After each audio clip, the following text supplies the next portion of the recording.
ಮೂರನೇ ಗೋಷ್ಠಿ ಪ್ರಾರಂಭ. ಯುವ ಬರಹಗಾರರ ಸವಾಲುಗಳು. ಭಾಗವಹಿಸ್ತಾ ಇರುವವರು ಬಸವಣ್ಣಪ್ಪ ಕಂಬಾರ್, ಚಿದಾನಂದ ಸಾಲಿ, ಟಿಎಸ್ ಗೊರವರ್. ನಿರ್ದೇಶಕರು ಚಹ ರಘುನಾಥ್. ಊಟದ ನಂತರದ ಈ ಗೋಷ್ಠಿ ಒಂದು ರೀತಿಯ ರೂಪಕಾತ್ಮಕ ಬಿಕ್ಕಟ್ಟಿನಿಂದ ಶುರು ಆಗ್ತಾ ಇದೆ ಅಂತ ನಾನು ಅಂದ್ಕೊಂಡಿದ್ದೇನೆ. ಅಂದ್ರೆ ಈ ಊಟದ ನಂತರದ ಆಲಸ್ಯ, ಒಂದು ಬಗೆಯ ನೆಮ್ಮದಿ, ಈ ಎರಡೂ ಇವತ್ತಿನ ಕನ್ನಡ ಸಾಹಿತ್ಯದ ಸ್ಥಿತಿ ಕೂಡ ಹೌದು.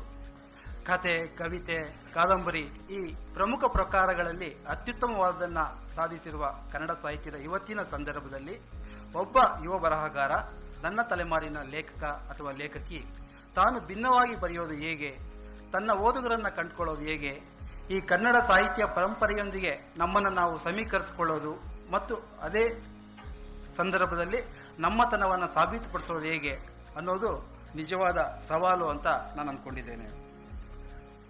ಒಂದು ರೀತಿಯಲ್ಲಿ ಭಿನ್ನವಾಗಿ ಬರೆಯೋದು ಎಲ್ಲ ಕಾಲದ ಎಲ್ಲ ಲೇಖಕರ ಸವಾಲು ಕೂಡ ಹೌದು. ಆದರೆ ಈ ತುರ್ತು ಇವತ್ತು ನಮಗೆ ಹೆಚ್ಚು ಪ್ರಸ್ತುತ ಅಂತ ನನ್ನ ನಂಬಿಕೆ. ಯುವ ಸಮುದಾಯದ ಅಭಿವ್ಯಕ್ತಿ ಬಗ್ಗೆ ಒಂದು ಮಾತಿದೆ. ಅನನುಭವದಿಂದ ಕೂಡಿದ ಎಳೆಯ ಆಡಿನ ಮರಿಯ ಆಕರ್ಷಕ ಕೇಕೆ ಕೂಗು ಅಂತ ಒಬ್ಬ ಮಹಾಶಯರು ಹೇಳಿದ್ದಾರೆ. ಬಹುಶಃ ಕಾರ್ಲ್ ಮಾರ್ಕ್ಸ್ ಅಂತ ನನ್ನ ನೆನಪು. ಇದನ್ನ ಬರವಣಿಗೆಗೆ ಅನ್ವಯಿಸೋದಾದ್ರೆ ಒಂದು ಅಭಿವ್ಯಕ್ತಿಯ ಉತ್ಸಾಹ, ಆತ್ಮವಿಶ್ವಾಸ ಮತ್ತೆ ಒಂದು ಹಂತದ ಅಹಂಕಾರ, ಇದೆಲ್ಲವನ್ನ ನಮ್ಮ ಯುವ ಬರಹಗಾರರ ಬರಹಗಳಲ್ಲಿ ಕಾಣಬಹುದು. ಇದರ ಜೊತೆಗೆ ಅನನುಭವ ಕೂಡ. ಇವೆಲ್ಲವೂ ಒಂದು ಘಟ್ಟದಲ್ಲಿ ಅನುಕೂಲ ಆಗಿ ಕೂಡ ನಮಗೆ ಪರಿಣಮಿಸುತ್ತೆ ಅಂತ ಇದೊಂದು ದ್ವಂದ್ವ ವಿರೋಧಾಭಾಸ ಅಂತ ಕೂಡ ಕರೀಬಹುದು. ಈ ಗೋಷ್ಠಿಯ ವಿಷಯ ಸವಾಲುಗಳನ್ನ ಕುರಿತು ಮಾತಾಡುವಾಗ ನನಗೆ ಅನಿಸೋದು 3 ಮುಖ್ಯ ನೆಲೆಗಳಲ್ಲಿ ಈ ಸವಾಲುಗಳನ್ನು ನೋಡಬಹುದು ಅಂತ ಅನ್ಕೊಂಡಿದ್ದೇನೆ. ಒಂದು, ಅವಸರ ಅಥವಾ ಸಾವಧಾನದ ಕೊರತೆ, ಮತ್ತೆ ಹೆಚ್ಚು ಸದ್ದು ಮಾಡೋದು. ಈ ಮೈಕಿಗೆ ವಿರುದ್ಧವಾದ ಸ್ಥಿತಿ ಇದು. ಈ ಸದ್ದು ಮಾಡೋದನ್ನ ಕೆಲವು ಸಂದರ್ಭಗಳಲ್ಲಿ ಅದು ಒರಟುತನದ ರೂಪದಲ್ಲಿ ಕೂಡ ಕಾಣಿಸಬಹುದು. ಮತ್ತೆ ಅತಿಯಾದ ಆತ್ಮವಿಶ್ವಾಸ, ಮತ್ತೆ ಒಂದು ಅನುಮಾನದಿಂದ ಕಾಣುವಂತ ಪ್ರವೃತ್ತಿ. ಅದು ಒಂದು ಪರಂಪರೆಯ ಬಗ್ಗೆ ಅನುಮಾನ ಇರಬಹುದು, ನಮ್ಮ ಹಿರಿಯರ ಬಗ್ಗೆ ಅನುಮಾನ ಇರಬಹುದು, ಅಥವಾ ಪರಸ್ಪರ ನಮ್ಮ ಓರಗೆಯ ಲೇಖಕರ ಬಗೆಗಿನ ಒಂದು ಅನುಮಾನನೇ ಇರಬಹುದು. ಇವುಗಳ ಹಿನ್ನೆಲೆಯಲ್ಲಿ ಈ ಗೋಷ್ಠಿಯ ಮಾತುಕತೆ ಸಾಗುತ್ತೆ ಅಂತ ನಾನು ಆಶಿಸ್ತೇನೆ. ಮೊದಲಿಗೆ ಇವತ್ತಿನ ಸಂದರ್ಭ ಹೇಗಿದೆ ಅಂದ್ರೆ ಒಂದು ಅವಸರ, ಸದ್ದುಗದ್ದಲದ ಒಂದು ಸಂದರ್ಭ ಇವತ್ತು. ಇದಕ್ಕೆ ನಮ್ಮ ಕಾಲ ಕೂಡ ಕಾರಣ. ಅದು ಅಂದ್ರೆ ಇದು ಗದ್ದಲದ ಕಾಲ. ಮನುಷ್ಯರ ಗದ್ದಲ ಇರ್ಬೋದು, ವ್ಯಕ್ತಿಗಳ ನಡುವಣ ಗದ್ದಲ ಇರ್ಬೋದು, ಯಂತ್ರಗಳ ಗದ್ದಲ ಇರ್ಬೋದು, ಮಾಧ್ಯಮಗಳ ಗದ್ದಲ ಇರ್ಬೋದು. ಈ ಎಲ್ಲ ಗದ್ದಲಗಳ ಸಂದರ್ಭದಲ್ಲಿ ಅಂದ್ರೆ ಈ ಎಲ್ಲ ಪರಂಪರೆಯ ಭಾರದ ಜೊತೆಗೆ ಒಂದು ರೀತಿ ಗದ್ದಲ ಏರಿಕೆನೇ ಹೌದು. ಅದು ಈ ಸಂದರ್ಭದಲ್ಲಿ ಒಬ್ಬ ಯುವ ಬರಹಗಾರ ತನ್ನ ಅಸ್ಮಿತೆಯನ್ನ ಕಂಡುಕೊಳ್ಳೋದು ಹೇಗೆ, ತನ್ನ ಓದುಗರನ್ನ ಕಂಡುಕೊಳ್ಳೋದು ಹೇಗೆ? ಚಿದಾನಂದ ಸಾಲಿ ಅವರೇ ಈ ಪ್ರಶ್ನೆಗೆ ಉತ್ತರ ಹೇಳೋ ಮುಖಾಂತರ ಮಾತುಕತೆಯನ್ನು ಮುಂದುವರಿಸಬಹುದು. ಸಾಹಿತ್ಯವನ್ನು ಒಂದು ಶಿಸ್ತಾಗಿ ಓದಿಕೊಳ್ಳದೆ ಇರುವಂತಹ ಮತ್ತು ಬೇರೆ ಬೇರೆ ಜಾತಿ ಪ್ರದೇಶದ ನೆಲೆಗಳಿಂದ ಬಂದಿರತಕ್ಕಂಥ ಹಲವಾರು ಗೆಳೆಯರು ಒಟ್ಟಿಗೆ ಈಗ ಬೆರಿತಾ ಇದ್ದೀವಿ. ಇದು ಹೊಸತನವನ್ನು ತಂದಿದೆ, ಹೊಸ ಶಕ್ತಿಯನ್ನು ತಂದಿದೆ. ಅದರ ಜೊತೆಗೆ ಒಂದಷ್ಟು ಮಿತಿಗಳು ಕೂಡ ಇದ್ದಾವೆ.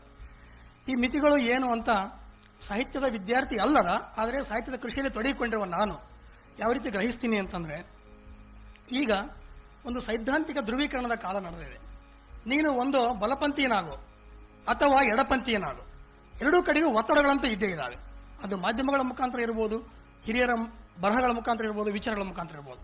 ನಾವು ಯಾವುದಾದ್ರೂ ಒಂದು ಸೈಡ್ ತೆಗೆದುಕೊಳ್ಳಲೇಬೇಕಾದಂತಹ ಒಂದು ಸಾಮಾಜಿಕ ಒತ್ತಡದ ಸಂದರ್ಭ ನಮ್ಮ ಮಧ್ಯೆ ಇದೆ. ಈ ಕಾಲದಲ್ಲಿ ನಮ್ಮ ಓರಿಗೆಯ ಎಲ್ಲ ಲೇಖಕರು ಆರೋಗ್ಯಪೂರ್ಣವಾದ ನಿಲುವನ್ನೇ ತೆಗೆದುಕೊಂಡಿದ್ದಾರೆ ಅಂತ ನಾನು ಅಂದ್ಕೊಂಡಿದ್ದೀನಿ. ಆದರೆ ಈ ಆರೋಗ್ಯಪೂರ್ಣ ನಿಲುವಿನ ಹೊರತಾಗಿನೂ ಒಂದು ಸ್ಪೇಸ್ ಮಧ್ಯದಲ್ಲಿ ಖಾಲಿಯಾಗಿ ಉಳಿದಿದೆ. ಅದು ಯಾವ ಸ್ಪೇಸ್ ಅಂತಂದ್ರೆ, ಈ ಬಲಪಂಥೀಯರೊಳಗಿನ ಒಳ್ಳೆಯತನ, ಎಡಪಂಥೀಯರೊಳಗಿನ ಕೆಟ್ಟತನಗಳನ್ನ ಗುರುತಿಸುವ, ಅದರ ಕುರಿತಾಗಿ ಕೃಷಿ ಮಾಡುವ ಕೆಲಸ ಆಗಿದೆ ಅಂತ ನಾನು ಅಂದ್ಕೊಳ್ತೇನೆ. ಇದನ್ನು ನಾನು ನನ್ನ ಅನುಭವದ ಪ್ರಸಂಗದ ಹಿನ್ನೆಲೆಯಲ್ಲಿ ನಿರೂಪಿಸೋಕೆ ಇಷ್ಟಪಡ್ತೇನೆ. ನಮ್ಮ ರಾಯಚೂರಿನಲ್ಲಿ ಒಂದು ಸುಮಾರು ವರ್ಷಗಳ ಹಿಂದೆ ಒಂದು ದೊಡ್ಡ ಮಳೆ ಬಂತು. ಮಳೆಯನ್ನೇ ಕಂಡಿರದ ನಮಗೆ ಮಳೆ ಪ್ರಾಣಾಪಾಯಕಾರಿಯಾಗಿ ಬಂದಾಗ ನಾನು 10 ದಿವಸ ಅಲ್ಲಿ ಮಳೆ ಸಂತ್ರಸ್ತರಿಗೆ, ನಿರಾಶ್ರಿತರಿಗೆ ಊಟ ಮತ್ತು ವಸತಿ, ಬಟ್ಟೆ ಒದಗಿಸುವಂತಹ ಕೆಲಸದಲ್ಲಿ ತೊಡಗಿದ್ದೆ. ಆಗ ನನಗೆ ಒಂದು ಅನುಭವ ಉಂಟಾಯಿತು. ಏನು ಅಂತಂದ್ರೆ, ಚಿಕ್ಕಮಂಚಾಲಿ ಅನ್ನುವಂತಹ ಒಂದು ಹಳ್ಳಿ ನದಿ ತೀರದ ಹಳ್ಳಿಗೆ ನಾನು ಹೋಗಿದ್ದಾಗ ಅಲ್ಲಿ ಬಲಪಂಥೀಯ ಸಂಘಟನೆಯೊಂದು ಭಾರತ ಮಾತೆಯ ಫೋಟೋ ಇಟ್ಟುಕೊಂಡು ಒಂದು ಕಡೆಗೆ ಅದರ ಸೇವಕರು ಅಡುಗೆಯನ್ನು ಮಾಡ್ತಾ ಇದ್ರು, ಇನ್ನೊಂದು ಕಡೆಗೆ ಒಬ್ಬ ವೈದ್ಯ, ಅವನು MBBS ಡಾಕ್ಟರ್, ಆತನ ಕ್ಲಿನಿಕಲ್ ಕಿಟ್ನ ಜೊತೆಗೆ ಅಲ್ಲಿ ಕುಳಿತುಕೊಂಡಿದ್ದ. ಆದರೆ ಜಿಲ್ಲಾಡಳಿತ ತಾನು ಅಡಿಗೆ ಮಾಡಿರತಕ್ಕಂತಹ ಪದಾರ್ಥವನ್ನ ರಾಯಚೂರು ಜಿಲ್ಲಾ ಕೇಂದ್ರದಿಂದ ಚಿಕ್ಕಮಂಚಾಲಿಗೆ ಕಳಿಸುವಷ್ಟು ಹೊತ್ತಿಗೆ ನಮ್ಮ ಸಂತ್ರಸ್ತ ಜನತೆ ಆ ಬಲಪಂಥೀಯ ಸೇವಕರು ಮಾಡಿರತಕ್ಕಂತಹ ಬಿಸಿ ಊಟವನ್ನು ಉಂಡು ಅವರು ಕೊಟ್ಟಿರತಕ್ಕಂತಹ ಮಾತೆಯನ್ನು ಪಡೆದಿರ್ತಿದ್ರು.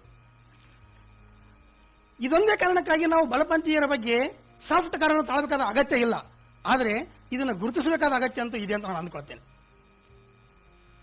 ಮಾನವತಾವಾದ ಅಂತ ಒಂದು ಏನಿದೆಯಲ್ಲ, ಅದು ಎಡಪಂಥೀಯ ಮತ್ತು ಬಲಪಂಥೀಯ ವಾದಗಳಿಗಿಂತ ಒಂದು ಹೆಜ್ಜೆ ಮುಂದೆ ಹೋದಂತಹದ್ದು ಇದೆ. ಅದೇ ಊರಿನಲ್ಲಿ ಇನ್ನೊಂದು ಘಟನೆ ಆಯಿತು. ನಾವು ಸೀರೆ ಹಂಚುತ್ತಾ ಇರಬೇಕಾದ್ರೆ ನದಿ ಹತ್ರ ಇರತಕ್ಕಂಥ ಮನೆಗಳು ಮುಂದುವರೆದ ಜನಾಂಗಗಳವರು, ನದಿಯಿಂದ ತುಂಬಾ ದೂರ ಇರುವಂತಹದ್ದು ದಲಿತರ ಮನೆಗಳು. ಎಲ್ಲ ಪಾತ್ರೆ ಹಂಚೋದಕ್ಕೆ ಬರುವವರು, ಸೀರೆ ಹಂಚೋದಕ್ಕೆ ಬರುವವರು, ಬಿಸ್ಕೆಟ್ ಹಂಚೋದಕ್ಕೆ ಬರುವವರು, ಊಟ ಹಂಚೋದಕ್ಕೆ ಬರುವವರು ಮೊದಲು ನದಿ ಮುಂದೆ ಇರುವಂತಹ ಅವರಿಗೆ ಹಂಚಿ ಹಂಚಿ ಕೊನೆಗೆ ಬರ್ತಾ ಇದ್ರು. ಅವತ್ತು ಒಬ್ಬ ಹೆಂಗಸು ತುಂಬಾ ಆರೋಗಂಟ್ ಆಗಿ ನಮ್ಮನ್ನ ಪ್ರಶ್ನೆ ಕೇಳಿದ್ರು. ಏನಂತಂದ್ರೆ, ನೀವು ಮೊದಲು ನಮಗೆ ಹಂಚಬೇಕ್ರಿ, ನಾವು SC ಅಂತಂದಕ್ಕೆ. ಇದು ನಿಮಗೆಲ್ಲ ಯಾರು ಹೇಳಿಕೊಟ್ರು?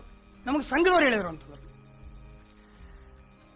ಅಂದ್ರೆ ನಾನು ಕೇಳಿದೆ, ಮಳೆ ಮಾತ್ರ SCಗೆ ಬೇರೆ ದೊಡ್ಡವರಿಗೆ ಬೇರೆ ಅಂತ ಬರಲಿಲ್ಲಲ್ಲಮ್ಮ ಅಂತ ಹೇಳಿದೆ ನಾನು. ಅಂದ್ರೆ ನಮ್ಮ ಎಡಪಂಥೀಯ ಸಂಘಟನೆಗಳು ತಮ್ಮನ್ನು ಹಿಂಬಾಲಿಸಿ ಬರುವವರೊಳಗೆ ತಮ್ಮನ್ನು ಕುರುಡಾಗಿ ಪಾಲಿಸಿಕೊಂಡು ಬರುವಂತೆ ಒಂದನ್ನು ಏನನ್ನು ತುಂಬುತ್ತಾ ಇದ್ದಾರಲ್ಲ, ಅದು ಅದರಲ್ಲಿರುವ ತಪ್ಪನ್ನು ಕೂಡ ನಾವು ಗ್ರಹಿಸಬೇಕಾಗಿದೆ. ಈ ಸ್ಪೇಸ್ ಅನ್ನ ನನ್ನ ಓರಿಗೆಯವರು ತುಂಬಬೇಕಾದ ಅಗತ್ಯ ಇದೆ ಅಂತ ನಾನು ಅಂದ್ಕೊಳ್ತಿದ್ದೀನಿ. ನಾವು ಎಲ್ಲರೂ ಶೋಷಿತ ಜನರ ಪರವಾಗಿ ಧ್ವನಿಯನ್ನು ಎತ್ತುತ್ತಾ ಇರುವಂತಹ ಆರೋಗ್ಯಪೂರ್ಣ ನಿಲುವನ್ನು ತೆಗೆದುಕೊಂಡಾಗ್ಯೂ ಕೂಡ ಈ ಒಂದು ಸ್ಪೇಸ್ ಖಾಲಿ ಉಳಿದಿದೆ. ಇದನ್ನು ಕೂಡ ನಾವು ಅಡ್ರೆಸ್ ಮಾಡಲೇಬೇಕಾಗಿದೆ. ಇಲ್ಲದೇ ಇದ್ರೆ ಆ ವರ್ಗ ನಮ್ಮನ್ನು ಮುಂದೆ ಒಂದು ಪ್ರಶ್ನೆ ಮಾಡ್ತದೆ. ನಾವು ಕೂಡ ನಮ್ಮ ಹಿರಿಯರು ಸೇರಿದಂತೆ ಒಂದೇ ಅಚ್ಚಿನ ಅದರ ಬೇರೆ ಬೇರೆ ಬಣ್ಣದ ಗೊಂಬೆಗಳಂತೆ ಕಂಡುಬಿಡ್ತೀವೇನೋ ನಮ್ಮ ತಲೆಮಾರಿನವರು. ಅವರಿಗೆ ಒಂದು ನಿಮಿಷ, ಸಾಲಿ ಗಣಿತದ ಮೇಷ್ಟ್ರು, ಬಹುಶಃ ಲೆಕ್ಕನ ಹೆಚ್ಚು ಜಟಿಲ ಮಾಡಿದ್ರು ಅಂತ ಅನ್ಕೋತೇನೆ. ಗೊರವರ್, ಈ ಪ್ರಶ್ನೆಯನ್ನು ನಾನು ನಿಮಗೆ ಸ್ವಲ್ಪ ವಿಸ್ತರಿಸ್ತೇನೆ. ಬಸವಣ್ಣಪ್ಪ ಅವ್ರು ನೀವು ಹೇಳ್ಬೋದು ಅನ್ಸುತ್ತೆ. ಈ ಗದ್ದಲದ ರೂಪ ಅಂತ ನಾನೀಗ ಮೊದಲು ಪ್ರಸ್ತಾಪ ಮಾಡಿದೆ, ಅದನ್ನ ಎರಡು ರೀತಿ ಹೇಳ್ಬೋದು ಅಂತ ಅನ್ಸುತ್ತೆ. ಒಂದು ಪ್ರಶಸ್ತಿಗಳ ರೂಪದಲ್ಲಿ, ಇನ್ನೊಂದು ಪ್ರಕಟಣೆಗಳ ರೂಪದಲ್ಲಿ. ಯಾವ ಲೇಖಕ ತಲೆಮಾರಿಗೂ ಇಲ್ಲದಷ್ಟು ಪ್ರಕಟಣೆ ಮತ್ತು ಪ್ರಶಸ್ತಿಗಳ ಅವಕಾಶ ಇರುವಂತಹ ಒಂದು ತಲೆಮಾರು ನಮ್ದು. ಅದು ಅಂದ್ರೆ ಒಂದು ಸುಮಾರಾದ ಪುಸ್ತಕ ಬರೆದು ಕೆಲವು ಪ್ರಶಸ್ತಿಗಳನ್ನಾದ್ರೂ ತಗೋಬಹುದು, ಅಥವಾ ನೀವು ಏನನ್ನಾದರೂ ಬರೆದು ಪಬ್ಲಿಷ್ ಮಾಡಬಹುದು ಅಂತ. ಇದಕ್ಕೆ ಮಾಧ್ಯಮಗಳ ಒಂದು ಪ್ರಭಾವಳಿ ಕೂಡ ಇರಬಹುದು, ಮತ್ತೆ ಇಂದು ಪುಸ್ತಕ ಪ್ರಕಟಣೆಯ ಒಂದು ದಂಧೆ ಇರಬಹುದು. ಈ ಯಾವುದೇ ಕಾರಣಕ್ಕೋಸ್ಕರ ಅದು ಇಂಥದೊಂದು ಸಂದರ್ಭದಲ್ಲಿ, ಅಂದ್ರೆ ಈ ಅಬ್ಬರ ಇದೆಯಲ್ಲ, ಇದು ಯುವ ಲೇಖಕರಲ್ಲಿ ಒಂದು ಬಗೆಯ ಪೊಳ್ಳು ಆತ್ಮವಿಶ್ವಾಸನೇನಾದರೂ ಸೃಷ್ಟಿ ಮಾಡ್ತಾವ, ಅಥವಾ ನಮ್ಮ ಬರವಣಿಗೆಗೆ ಪೂರಕವಾಗಿದೆಯಾ? ನಿಮ್ಗೇನನ್ಸುತ್ತೆ? ಎಲ್ಲರಿಗೂ ನಮಸ್ಕಾರ. ಈ ಗದ್ದಲ ಮತ್ತು ಪ್ರಶಸ್ತಿ ಸಂದರ್ಭದಲ್ಲಿ ಪೊಳ್ಳು ಆತ್ಮವಿಶ್ವಾಸ ಸೃಷ್ಟಿಸಿ ಬಿಡುತ್ತದ ಹೇಗೆ ಅನ್ನೋದ್ರ ಬಗ್ಗೆ ನನಗೆ ಪ್ರಶ್ನೆ ಬಂದಿದೆ. ಬಹಳ ಉತ್ತಮವಾದಂತಹ ಒಂದು ಪ್ರಶ್ನೆ ಇದು. ನಾವು ಏನು ಬರಿತಿದ್ದೀವಿ ಅನ್ನೋದಕ್ಕಿಂತ ಎಂಥದನ್ನು ಬರಿತಿದ್ದೀವಿ ಅನ್ನೋದು ಈಗಿನ ಯುವ ಬರಹರಿಗೆ ಬಹಳ ಮುಖ್ಯವಾದಂತಹ ಒಂದು ವಿಷಯ. ಬರೆಯೋದಕ್ಕೆ ಸುಮಾರು ಪೇಪರ್ ಸಿಗ್ತದೆ, ಪೆನ್ ಸಿಗ್ತದೆ, ಆದರೆ ವಿಷಯ ಸಾಕಷ್ಟಿದೆ ಅಂತ ನಾವು ಬರೆದಿದ್ದರಲ್ಲಿ ಗಟ್ಟಿತನ ಎಷ್ಟಿದೆ ಅನ್ನೋದನ್ನ ನಮ್ಮನ್ನು ನಾವು ಕಂಡುಕೋಬೇಕು. ಹಾಗಾಗಿ ನಾನು ಬರೆದದ್ದು ಒಂದೇ ಒಂದು ಕಥಾ ಸಂಕಲನ. 14 ವರ್ಷಗಳಲ್ಲಿ 11 ಕಥೆಗಳನ್ನು ಬರೆದಿದ್ದೀನಿ. ಅದು ಒಂದೇ ಒಂದು ಪುಸ್ತಕಕ್ಕೆ ನನಗೆ 6 ಪ್ರಶಸ್ತಿಗಳನ್ನು ಕೊಟ್ಟಿದ್ದಾರೆ. ಇದು ನಾನು ಆತ್ಮವಿಶ್ವಾಸ, ಈ ಪ್ರಶಸ್ತಿ ಸೋಗಿಗೆ ನಾನು ತಾಕಲ್ದೆ ಹೋಗಿದ್ದೆ. ನನಗೆ ಪ್ರಶಸ್ತಿ ಅಂದ್ರೂ ಗೊತ್ತಿಲ್ಲ. ನಾನು ಕಳಿಸಿರ್ತಕ್ಕಂಥ ಕಥೆಗಳೆಲ್ಲವೂ ಕೂಡ ಪತ್ರಿಕೆಗಳಿಗೆ ಹೋಗಿದ್ವು. ಪತ್ರಿಕೆಯಿಂದ ಎಲ್ಲವೂ ವಾಪಸ್ಸಾಗಿ ಬಂದು, ಆಮೇಲೆ ನಾನು ಇಲ್ಲಿ ಬಹಳ ಹೆಮ್ಮೆಯಿಂದ ಹೇಳ್ಕೊತೀನಿ, ಯುವ ಬರಹಗಾರರಿಗೆ ಮುಖ್ಯವಾಗಿ ಬೇಕಾಗಿರತಕ್ಕಂಥದ್ದು ಅವರ ಕಥೆಗಳನ್ನ ಸೂಕ್ಷ್ಮವಾಗಿ ಗಮನಿಸತಕ್ಕಂಥ, ಅವರಲ್ಲಿ ಆ ಕಥೆಗಳಲ್ಲಿರ್ತಕ್ಕಂಥ ಒಳ್ಳೆಯತನ, ಪ್ರಾದೇಶಿಕತೆ, ಭಾಷೆ, ಆಮೇಲೆ ಕಲೆ, ಸಂಸ್ಕೃತಿ, ಈ ಇತ್ಯಾದಿ ವಿಷಯಗಳನ್ನ, ನಮ್ಮತನವನ್ನ ಮತ್ತು ಕನ್ನಡವನ್ನ, ಈ ಎಲ್ಲ ವಿಷಯಗಳನ್ನ ಸಮಗ್ರವಾಗಿ ತನ್ನ ಕಥೆಯಲ್ಲಿ ಸೆರೆ ಇಟ್ಟುಕೊಂಡಿರ್ತಕ್ಕಂಥ ಕಥೆಗಳನ್ನ ಯುವಕರೇ ಬರಲಿ, ಹಿರಿಯರೇ ಬರಲಿ, ಅಂತ ಕಥೆಗಳನ್ನು ಗುರುತಿಸುವ ಕೆಲಸ ಇವತ್ತಾಗ. ಅದರಲ್ಲೂ ಯುವ ಬರಹಗಾರರ ಕಥೆ ಅಂದ್ರೆ ಕೆಲವರಿಗೆ ಅಸಡ್ಡೆ, ಎಲ್ಲರೂ ನನ್ನ ಹಿಡ್ಕೊಂಡೆ ಅಸಡ್ಡ. ಯಾಕಂದ್ರೆ ಇತ್ತೀಚೆಗೆ ಬರೀತಾರ ಹುಡುಗ ಇವನು ಅಷ್ಟೊಂದೇನು ಪ್ರಬುದ್ಧವಾಗಿ ಬರೀಲಿಕ್ಕಿಲ್ಲ ಎನ್ನುವ ಮನೋಭಾವ ಎಲ್ಲಾ ಜನರಲ್ಲಿ ಇರ್ತಕ್ಕಂಥದ್ದೇ. ಅಲ್ಲ ಬಸವಣ್ಣಪ್ಪ ಅವರು, ಆ ರೀತಿ ಅಸಡ್ಡೆ ಇದ್ರೆ ನಿಮ್ಗೆ 6 ಪ್ರಶಸ್ತಿಗಳು ಹೇಗೆ ಸಿಗ್ತಾ ಇತ್ತು? ಎಲ್ಲ ಅದನ್ನೇ ಹೇಳಿದ್ದಲ್ಲ. ಆದ್ರೆ ನಾನು ಬರೆದಿರ್ತಕ್ಕಂಥ ಕಥೆಗಳಲ್ಲಿ ಒಳ್ಳೆತನ ಇದೆಯೋ ಇಲ್ಲೋ ಗೊತ್ತಿಲ್ಲ. ಆದ್ರೆ ಓದುಗರಿಗೆ ಮೆಚ್ಚುಗೆಯಾಗಿದ್ದರಿಂದ ಅದು ಒಳ್ಳೇದು ಅಂತ ನನಗೂ ಈಗ ಅನಿಸ್ತಿದೆ ಅಂತ ನಾನು ಬಹಳ ಹೆಮ್ಮೆಯಿಂದ ಹೇಳ್ಕೊಳ್ಳೋದಕ್ಕೆ ಇಷ್ಟಪಡ್ತೀನಿ. ಅದೃಷ್ಟವಂತ ಲೇಖಕರು ನೀವು. ಅದ್ರಲ್ಲಿ ತಮ್ಮ ಎಲ್ಲ ಪ್ರಿಯ ಓದುಗರ ಆಶೀರ್ವಾದ ಅಂತ ಹೇಳ್ತೀನಿ. ಮತ್ತು ನನ್ನಂತ ಯುವ ಬರಹಗಾರ, ನಾನು 14 ವರ್ಷದಿಂದ ಕಥೆಗಳನ್ನು ಬರಿತಾ ಇದ್ರು ಕೂಡ ನಾನು ಬೆಳಕಿಗೆ ಬರಲಿಲ್ಲ. ಆದರೆ ನಮ್ಮ ಮುಂದಿರತಕ್ಕಂಥ ಸವಾಲುಗಳು ಏನಂದ್ರೆ, ನನ್ನ ಬರಗಾರ ನನ್ನ ಸವಾಲು ಏನು ಅಂತಂದ್ರೆ, ನಮ್ಮನ್ನು ಬೆಳಕಿಗೆ ತರುವಂತವರು ಪ್ರಕಾಶಕರು ಮತ್ತು ಪತ್ರಿಕೆಗಳು, ಮಾಧ್ಯಮದವರು, ಇವರೆಲ್ಲರೂ ನಮಗೆ ಅನುಕೂಲ ಮಾಡಬೇಕು, ಸಹಕಾರ ಕೊಡಬೇಕಾಗಿರುತ್ತೆ. ಇಂಥದ್ರಲ್ಲಿ ನಾನು ಬಹಳ ಹೆಮ್ಮೆಯಿಂದ ಹೇಳ್ಕೋತೀನಿ, ಚಂದ ಪ್ರಕಾಶನದವರು ನನ್ನನ್ನು ಗುರುತಿಸಿದಿಂದ ನಾನು ಈ ಸ್ಟೇಜ್ ಮೇಲೆ ಬಂದು ಕೂಡೋದಕ್ಕೆ ಮುಖ್ಯವಾದ ಕಾರಣ ಚಂದ ಪ್ರಕಾಶನದಂತ ಒಂದು ಒಳ್ಳೆಯ ಸಂಸ್ಥೆ ಅಂತ ಹೇಳ್ತೀನಿ. ಈ ಕಾವ್ಯ ಪ್ರಕಾರ, ಕನ್ನಡ ಸಾಹಿತ್ಯ ಪ್ರಕಾರದಲ್ಲಿ ಕಥೆಯೊಂದನ್ನು ಅವರು ಇಟ್ಟುಕೊಂಡು ಆ ತರ ಸಾಧನೆಯನ್ನು ಮಾಡಿದ್ದಾರೆ. ಕನ್ನಡ ಸಾಹಿತ್ಯದ ಪ್ರಕಾರದಲ್ಲಿ ಕಾವ್ಯದಲ್ಲಿ ಇಂಥದ್ದೊಂದು ವಿಭಾಗ ಬೇಕಾಗಿದೆ, ನಾಟಕಕ್ಕೊಂದು ಇಂಥದೊಂದು ವಿಭಾಗ ಬೇಕಾಗಿದೆ, ವಿಮರ್ಶೆಗೆ ಇಂಥದೊಂದು ವಿಭಾಗ ಬೇಕಾಗಿದೆ.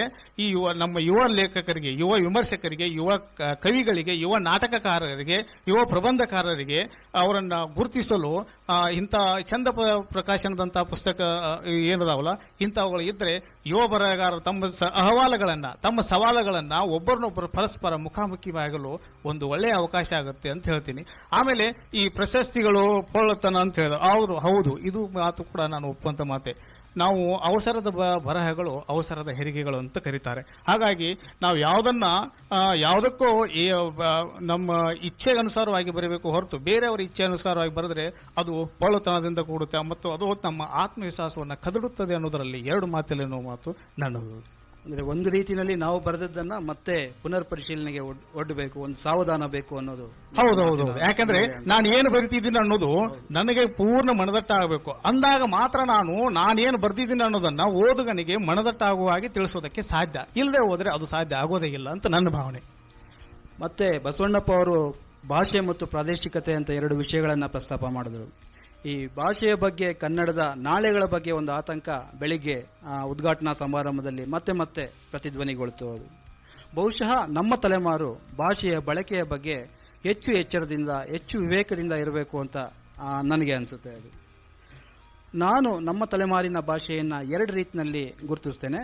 ಒಂದು ಶಿಷ್ಟ ಕನ್ನಡ, ಇನ್ನೊಂದು ಗ್ರಾಮ್ಯ ಕನ್ನಡ.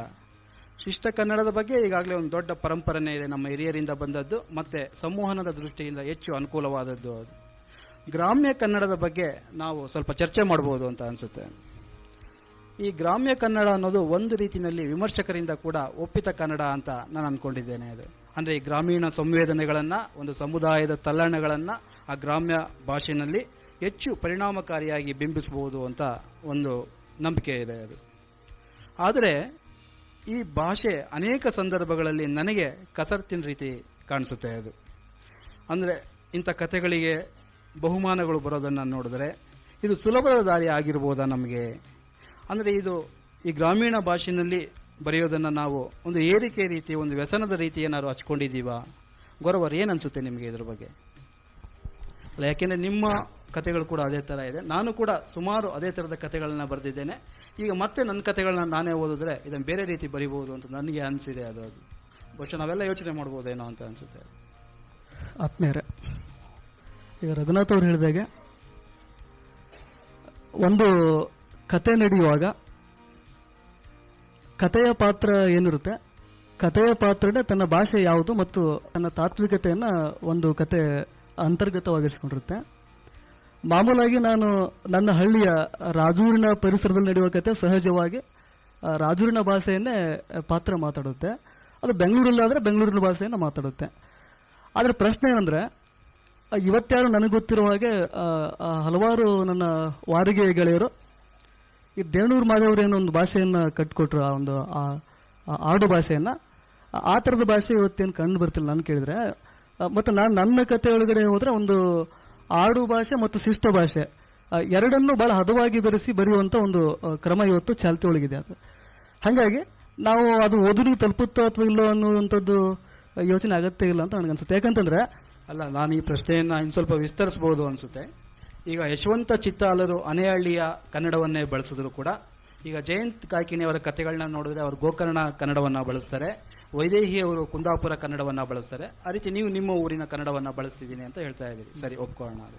ಆದರೆ ಯಶವಂತ ಚಿತ್ತಾಲರ ಕಥೆಗಳನ್ನು, ಅವರ ಬೈಲೈನ್ ಅಥವಾ ಯಶವಂತ ಚಿತ್ತಾಲ ಅನ್ನೋ ಹೆಸರನ್ನು ತೆಗೆದು ನೋಡಿದ್ರು ಕೂಡ ಇದು ಚಿತ್ತಾಲರ ಕಥೆ ಅಂತ ತುಂಬ ಸುಲಭವಾಗಿ ಗೊತ್ತಾಗುತ್ತೆ ಒಬ್ಬ ಪಳಗಿದ ಓದುಗನಿಗೆ. ಜಯಂತ್ ಕಾಯ್ಕಿಣಿ ಅವ್ರ ಕಥೆಗಳು ಅಷ್ಟೇ, ಇದು ಕಾಯ್ಕಿಣಿ ಅವ್ರದ್ದೇನೆ ಕಥೆ ಅಂತ ಎಲ್ರಿಗೂ ಗೊತ್ತಾಗುತ್ತೆ. ಅದೇ ರೀತಿ ಈಗ ನನ್ನ ಕಥೆ ಇರ್ಬೋದು, ನಿಮ್ಮ ಕಥೆ ಇರ್ಬೋದು, ಬಸವಣ್ಣಪ್ಪ ಅವ್ರ ಕಥೆ ಇರ್ಬೋದು, ನಮ್ಮ ಹೆಸರುಗಳನ್ನು ತೆಗೆದು ನೋಡಿದ್ರೆ ಒಂದೇ ಅಚ್ಚಿನಲ್ಲಿ ಎರಕ ಒಯ್ದಿತ್ತರ ಕಾಣಿಸಲ್ವಾ? ಅದು ಅಂದ್ರೆ ನಾನು ಶೈಲಿ ಬಗ್ಗೆ ಕೇಳ್ತಾ ಇದ್ದೇನೆ. ಇದು ಒಂದು ಅಪಾಯ ಅಲ್ವಾ? ಇದು ಹೇಗೆ ಮೀರೋದು? ಅಲ್ಲ, ನಾನು ಈಗ ದೇವನೂರು ಭಾಷೆಯನ್ನು ಬಳಸ್ತಾ ಇದ್ರಲ್ಲ, ಇಡೀ ಒಂದು ನಂಜನಗೂಡು ಭಾಷೆ ಏನಿದೆಯಲ್ಲ, ಎಲ್ಲದೂ ಆಡೋ ಭಾಷೆ ಒಳಗೆ ಕಥೆಗಳು ಬರ್ತಾ ಇಲ್ಲ. ನಾನು ಕೇಳಿದ್ರೆ ಒಂದು ಪಾತ್ರಗಳು ಮಾತಾಡುವಾಗ ಮಾತ್ರ ಆಯಾ ಪಾತ್ರದ ಎಲ್ಲಿ ನಡೆಯುತ್ತೆ ಆ ಪರಿಸರದ ಭಾಷೆಯನ್ನು ಮಾತಾಡುತ್ತೆ.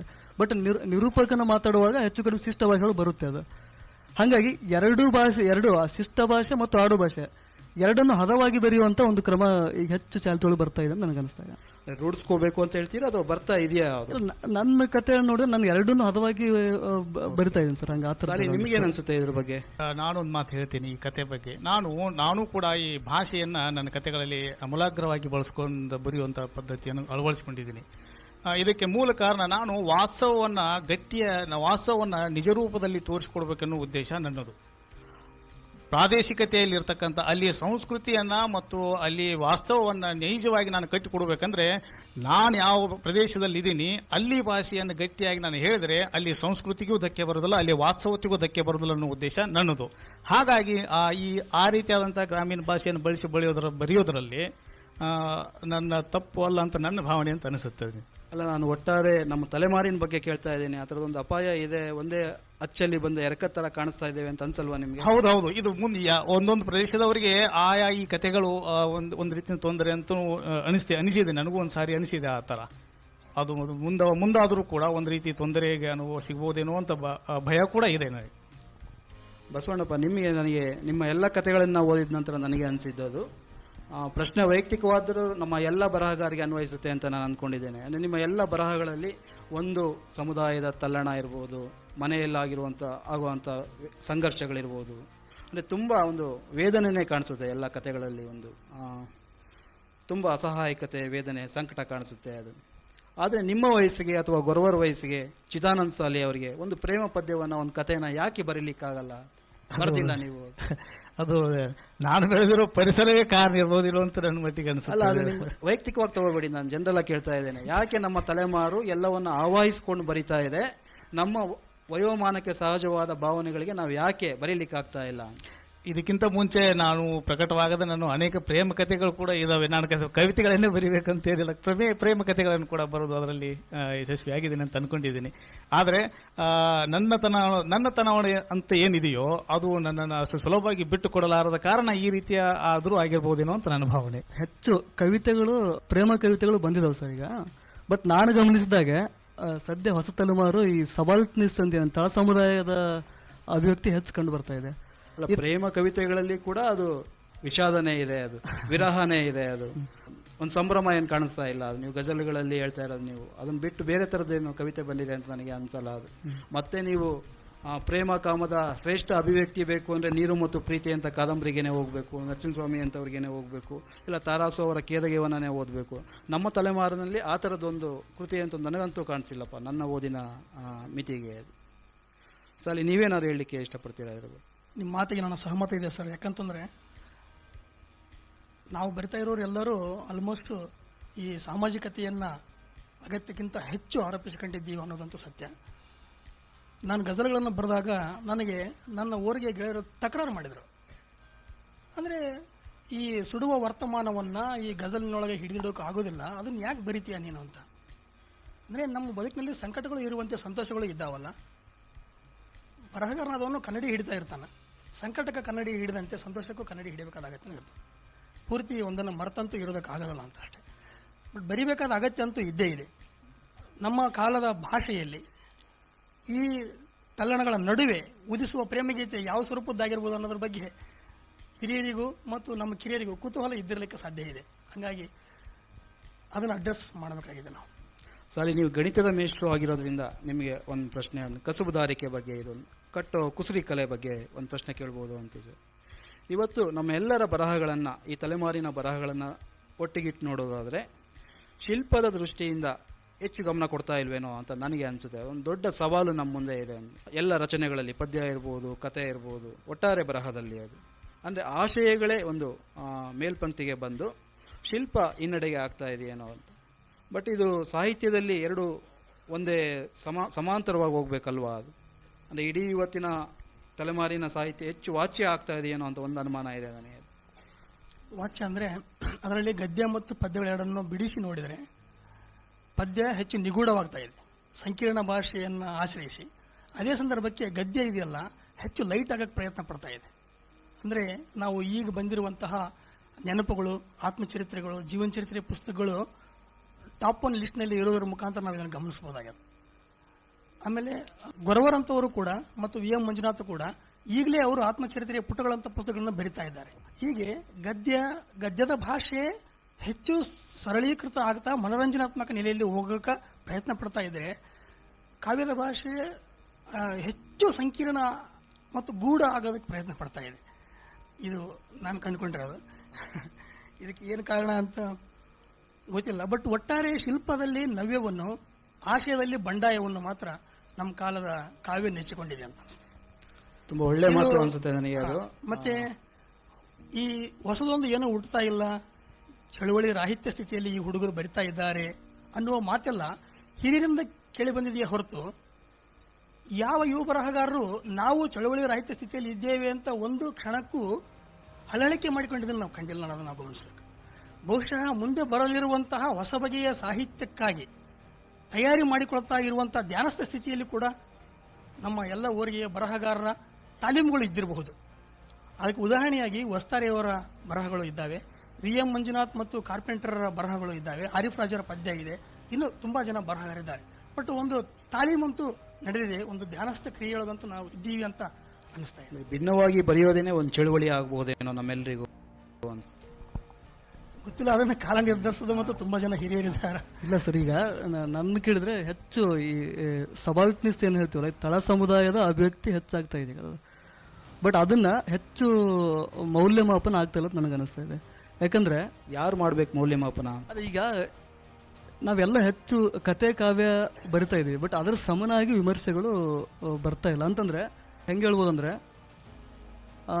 ಈಗ ನೋಡಿ ನಾವು ಒಂದು ದಶಕದ ಹಿಂದೆ ಅಲ್ಲ, ಒಂದ್ ಸ್ವಲ್ಪ ಸ್ಪಷ್ಟ ಮಾಡ್ಕೊಳ್ಳೋದು ಒಳ್ಳೇದು ಅನ್ಸುತ್ತೆ. ನೀವು ವಿಮರ್ಶೆ ಅಂತ ಹೇಳಿದ್ದು ಒಳ್ಳೇದಾಯ್ತು. ಅದು ಅಂದ್ರೆ ಒಂದು ಸಾಮಾನ್ಯ ದೂರಲ್ವಾ ಅದು. ನಾವೆಲ್ಲರೂ ಮಾತಾಡ್ತಾರೆ, ನಾವು ತುಂಬಾ ಅತ್ಯುತ್ತಮವಾದನ್ನ ಸೃಷ್ಟಿ ಮಾಡ್ತಾ ಇದ್ದೇವೆ, ಅದೇ ನಮ್ಮ ಬಗ್ಗೆ ಹಿರಿಯರು ಮಾತಾಡ್ತಿಲ್ಲ ಅಂತ. ನೀವು ಅದ್ರ ಬಗ್ಗೆ ಹೇಳ್ತಾ ಇದ್ದೀರಾ ಅಥವಾ ನಾವೇ ಮಾತಾಡ್ಬೇಕಾ? ಇಲ್ಲ, ಅದೇ ಹಿರಿಯರು ಅಂತಲ್ಲ ಸರ್. ನಾ ಏನು ಹೇಳ್ಕೊಟ್ಟೆ ಅಂದ್ರೆ, ಈಗ ಒಂದು ತಲೆಮಾರಿಗೆ ಒಂದು ಅಭಿವ್ಯಕ್ತಿ ಸಂವೇದನೆ ಅಂತ ಇರುತ್ತೆ. ಯಾಕೆಂದ್ರೆ ಈಗ ಸ್ವಲ್ಪ ಹೊತ್ತು ಮುಂಚೆ ಯಾರೋ ಊಟ ಮಾಡುವಾಗ ಹೇಳ್ತಾ ಇದ್ರು ನೋಡಿ, ಈ ಮುಂಚಿನ ಗೋಷ್ಠಿನಲ್ಲಿ ಕೂಡ ಯಾವ ಯುವ ಬರಹಗಾರರ ಪುಸ್ತಕದ ಬಗ್ಗೆ ಒಬ್ರು ಮಾತಾಡ್ಲಿಲ್ಲ ಅಂತ ಅಲ್ಲಿ ಊಟ ಮಾಡುವಾಗ ಯಾರೋ ಹೇಳ್ತಾ ಇದ್ರು. ಅದೇ ದೂರ ಇರ್ಬೋದು ನಿಮ್ದು. ಸರ್ ನಾ ಏನ್ ಹೇಳ್ಕೊಳ್ಟೆ ಅಂದ್ರೆ, ಈಗ ಇವರು ಕೃತ್ಕೋಟಿ ಅವರು ಬರೆಯುವಾಗ ಅಥವಾ ಡಿ ಆರ್ ನಾಗರಾಜ್ ಬರೆಯುವಾಗ, ಇವರು ಅನಂತಮೂರ್ತಿ ಅವರು ಬರೆಯುವಾಗ ಒಂದು ವಿಮರ್ಶೆ ಬಂತಂದ್ರೆ ಇಡೀ ಒಂದು ದಶಕದ ಸಂವೇದನೆಯನ್ನ ಹೇಳ್ತಾ ಇತ್ತು ಅದು.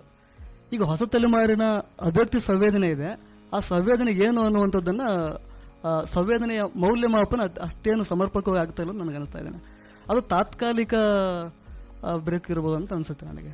ಹಾಗಾಗಿ ಒಂದು ಸದ್ಯ ನಮ್ಮ ಹೊಸ ತಲೆಮಾರಿನ ಒಂದು ಅಭಿವ್ಯಕ್ತಿ ಸಂವೇದನೆಯನ್ನ ಗುರುತಿಸುವಂತ ಕಾರ್ಯ ಆಗಬೇಕು.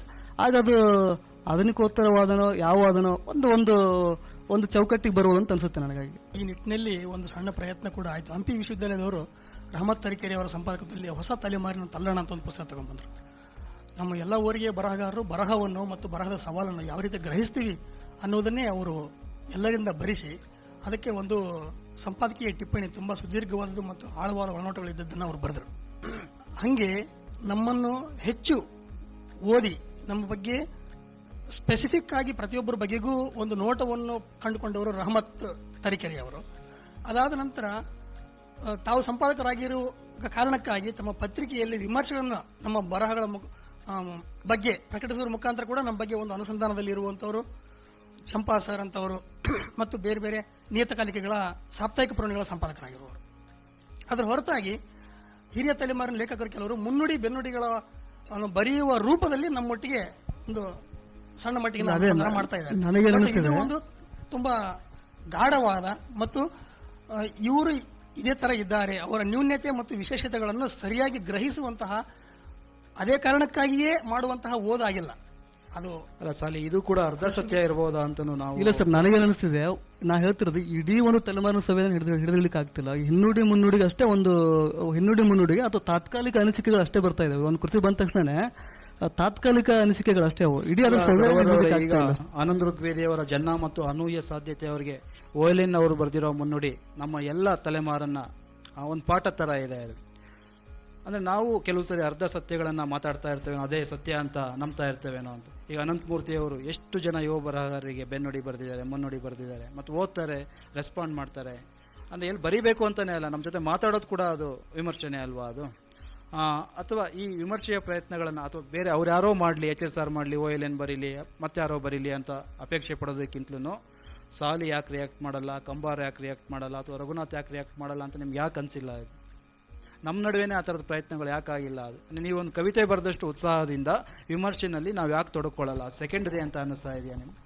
ಅದ ಹೊಸ ತಲೆಮಾರಿನೊಳಗಡೆ ನಾ ಹೇಳಿದೆ ಸರ್ ಆಗಲೇ, ಈಗ ಸೃಜನಶೀಲ ಕತೆ ಕಾವ್ಯ ಹೆಚ್ಚು ಬರುತ್ತದೆ, ಸರಿಸಮನಾಗಿ ವಿಮರ್ಶಕರು ಇಲ್ಲ ನಮ್ಮ ಹೊಸ ತಲೆಮಾರಿನೊಳಗಡೆ. ಅದ್ರ ಕೊರತೆ ಇರ್ಬೋದು ಅಂತ ಅನ್ಸುತ್ತೆ ನನಗೆ.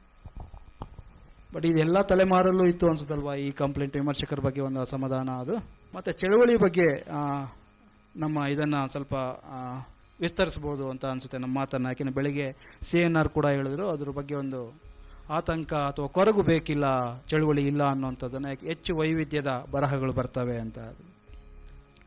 ಆದರೆ ಸಾಲಿ ಅವರು ಕೂಡ ಹೇಳಿ ಅದು ಹಿರಿಯ ಬರಹಗಾರರ ಆರೋಪನೆ ಹೊರತು ನಾವ್ಯಾರು ಹಂಗೆ ಅನ್ಕೊಂಡಿಲ್ಲ ಅಂತ ಆ ಅರ್ಥದಲ್ಲಿ ಸಾಲಿ ಅವರು ಮಾತಾಡಿದ್ರು. ನನಗೆ ಅನೇಕ ಸಾರಿ ಅನ್ಸುತ್ತೆ ಅದೊಂದು ವ್ಯಸನದ ರೀತಿ ನಮ್ಮನ್ನ ಕಾಡ್ತಾ ಇದೆಯೇನೋ ಅಂತ. ಅಂದ್ರೆ ಒಂದು ನಾವು ಅತ್ಯುತ್ತಮವಾಗಿ ಬರಿಬೇಕಾದ್ರೆ ಯಾವುದೋ ಒಂದು ಚಳುವಳಿ ಇರಲೇಬೇಕೇನೋ ಅಂತ ಇದೆ. ಈ ಕೊರಗು ಎಷ್ಟರ ಮಟ್ಟಿಗೆ ತೀವ್ರತೆಯನ್ನು ಪಡೆಯುತ್ತೆ ಅಂದ್ರೆ, ನಾವು ಇವತ್ತು ಕಾಣ್ತಾ ಇರುವ ಪರ್ಯಾಯಗಳು ಅಥವಾ ಇನ್ನೊಬ್ಬ ಹಿರಿಯ ಬರಹಗಾರರ ಬಗ್ಗೆ ಅನುಮಾನ ವ್ಯಕ್ತಪಡಿಸುವಂಥದ್ದು, ಇದೆಲ್ಲವನ್ನು ಆ ಕೊರಗಿನ ಒಂದು ಪ್ರತಿಫಲನ ಅಂತ ನನಗೆ ಅನ್ಸುತ್ತೆ. ಅದು ಸರಿ, ನಿಮಗೇನು ಅನ್ಸುತ್ತೆ ಅದ್ರ ಬಗ್ಗೆ? ಪರಂಪರೆ ಜೊತೆಗಿನ ಅಲ್ಲ, ಈ ಚಳುವಳಿ ಕಾರಣಕ್ಕೋಸ್ಕರ ನಾವು ಆ ಪರ್ಯಾಯವನ್ನ ಹುಟ್ಟು ಹಾಕ್ಲಿಕ್ಕೆ ಇದು ಮಾಡ್ತೀವಿ. ಒಂದು ದುಡುಕು ಪ್ರವೃತ್ತಿ ಇರ್ಬೋದು, ಅನುಮಾನದಿಂದ ನೋಡೋದಿರ್ಬೋದು. ಅದು ಈ ಚಳುವಳಿ ಇಲ್ಲ ಅಂತ ಒಂದು ವ್ಯಸನದ ಒಂದು ಭಾಗನ ಆಗಿರಲೂಬಹುದು. ಆದರೆ ಕೆಲವೊಂದು ಸರ್ತಿ ಚಳುವಳಿ ಪ್ರಣೀತ ಸಿದ್ಧಾಂತಗಳು ಹುಟ್ಟಿಕೊಂಡಾಗ ಚಳುವಳಿ ಮುನ್ನೆಲೆಗೆ ಬಂದು ಸಾಹಿತ್ಯದ ಮಂಡನೆಯ ಕ್ರಮ ಹಿನ್ನೆಲೆಗೆ ಸರಿಯುವಂಥ ಸಂದರ್ಭಗಳು ಇದ್ದಾವೆ. ಅದೇ ಕಾಲದಲ್ಲಿ ಆಯಾ ಪಂಥಗಳು ರೂಪಿಸಿರ್ತಕ್ಕಂಥ ಹೀರೋಯಿಕ್ ಇಮೇಜಸ್ ಇದಾವಲ್ಲ, ಅವರೇ ಮುನ್ನೆಲೆಗೆ ಬಂದು ಆ ಕಾಲದಲ್ಲಿ ಬರೆಯುವಂಥ ಭಿನ್ನ ದನಿಗಳು ಅಡಗಿ ಹೋದಂತ ಇದ್ದಾವೆ. ಈಗ ನವ್ಯ ಕಾಲದಲ್ಲಿ ಮಣ್ಣಲ್ಲಿ ಬಿರಿದ ಅಕ್ಷರ ಪ್ರಕಟಿಸಿರುವ ಜಂಬಣ್ಣ ಅಮರಚಂದ್ರ ಕಾವ್ಯ ಎಲ್ಲೂ ಒಂದು ಅಕ್ಷರ ಕೂಡ ಚರ್ಚೆಗೆ ಬರಲಿಲ್ಲ. ಅಂದ್ರೆ ಈ ತರದ ಸುಮ್ಮನೆ ಅದನ್ನ ಒಂದು ಉದಾಹರಣೆ ಹೇಳಿದೆ ನಾನು, ಆಗಬಹುದಾದ ಸಾಧ್ಯ ಇರ್ತದೆ. ಅದಕ್ಕೆ ಒಂದೊಂದು ಸರ್ತಿ ಸಿದ್ಧಾಂತವು ನಮಗೆ ಊಟಕ್ಕೆ ಉಪ್ಪಿನಕಾಯಿ ಅಥವಾ ಅದಕ್ಕೆ ಏನು ಅಗತ್ಯ ಎಷ್ಟು ಇದೆ ಅಷ್ಟನ್ನು ನಾವು ಅರಗಿಸಿಕೊಳ್ಳುವಂತಹ ಶಕ್ತಿ ಇರಬೇಕಷ್ಟೇ. ಈಗ ನಮ್ಮ ಹಳ್ಳಿಯೊಳಗೆ ಒಂದು ಮಾತು ಹೇಳ್ತಾರೆ, ಏನಂದ್ರೆ ತುಪ್ಪ ತಿಂದ್ರೆ ಶಕ್ತಿ ಬರ್ತದೆ ಅಂತೇಳಿ. ಆದರೆ ತುಪ್ಪ ತಿಂದು ಮಲಿಕೊಂಡ್ರೆ ಸತ್ತು ಹೋಗ್ತಾನೆ, ಕೊಬ್ಬಾಗಿ ಪರಿಣಮಿಸ್ತದೆ. ತುಪ್ಪ ತಿಂದ ಮೇಲೆ ಅದನ್ನ ಅರಗಿಸ್ಕೊಳ್ಳೋ ಶಕ್ತಿ ಇರಬೇಕು, ಅದನ್ನ ಕರಗಿಸಿ ಶಕ್ತಿ ಮಾಡೋದು ಇರಬೇಕು. ಅಂದ್ರೆ ಅದರಂತೆ ಚಳುವಳಿ ಇರ್ಬೋದು, ಪರಂಪರೆ ಇರ್ಬೋದು, ಅದರೊಂದಿಗಿನ ನಮ್ಮ ಅನುಸಂಧಾನ ಹೆಂಗಿದೆ ಅಂತಂದ್ರೆ ಅದರ ಸತ್ವವನ್ನೆಲ್ಲ ಹೀರಿಕೊಂಡು ಶಕ್ತಿಯನ್ನಾಗಿ ಅದನ್ನು ಪರಿವರ್ತಿಸಿಕೊಳ್ಳುವ ಶಕ್ತಿ ನಮ್ಮೊಳಗೆ ಇದ್ರೆ ಮಾತ್ರ ಪರಂಪರೆನೂ ನಮಗೆ ಕೆಡುಕಾಗಿ ಪರಿಣಮಿಸಲ್ಲ, ಚಳುವಳಿನೂ ನಮಗೆ ಕೆಡುಕಾಗಿ ಪರಿಣಮಿಸಲ್ಲ. ಒಟ್ಟು ಇದೆಲ್ಲ ಅವಲಂಬಿಸಿರುವುದು ಲೇಖಕನ ಪ್ರತಿಭಾಶಕ್ತಿ ಮೇಲೆ ಅಂತ ನಾನು ಅನ್ಕೊಳ್ತೀನಿ. ಬಸವಣ್ಣಪ್ಪ, ಇದನ್ನ ನೀವೇನಾದ್ರು ಹೇಳ್ಬೋದಾ ಇದ್ರ ಬಗ್ಗೆ? ಅಂದ್ರೆ ನಿಜವಾಗ್ಲೂ ಚಳುವಳಿ ಇಲ್ಲದೆ ಇದ್ರೆ ನಮಗೆ ಚೆನ್ನಾಗಿ ಬರೀಲಿಕ್ಕೆ ಸಾಧ್ಯ ಇಲ್ವಾ? ಚಳವಳಿ ಅನ್ನೋದು ಅಭಿವ್ಯಕ್ತಿ ಒಂದು ಕ್ರಮ, ಅದು ಸಾಮಾಜಿಕವಾಗಿ ನಮ್ಮ ಸಾಹಿತ್ಯ ಕ್ರಿಯೆಯನ್ನ ಜನರ ಎದುರಿಗೆ ಇಡುವಂಥದ್ದು.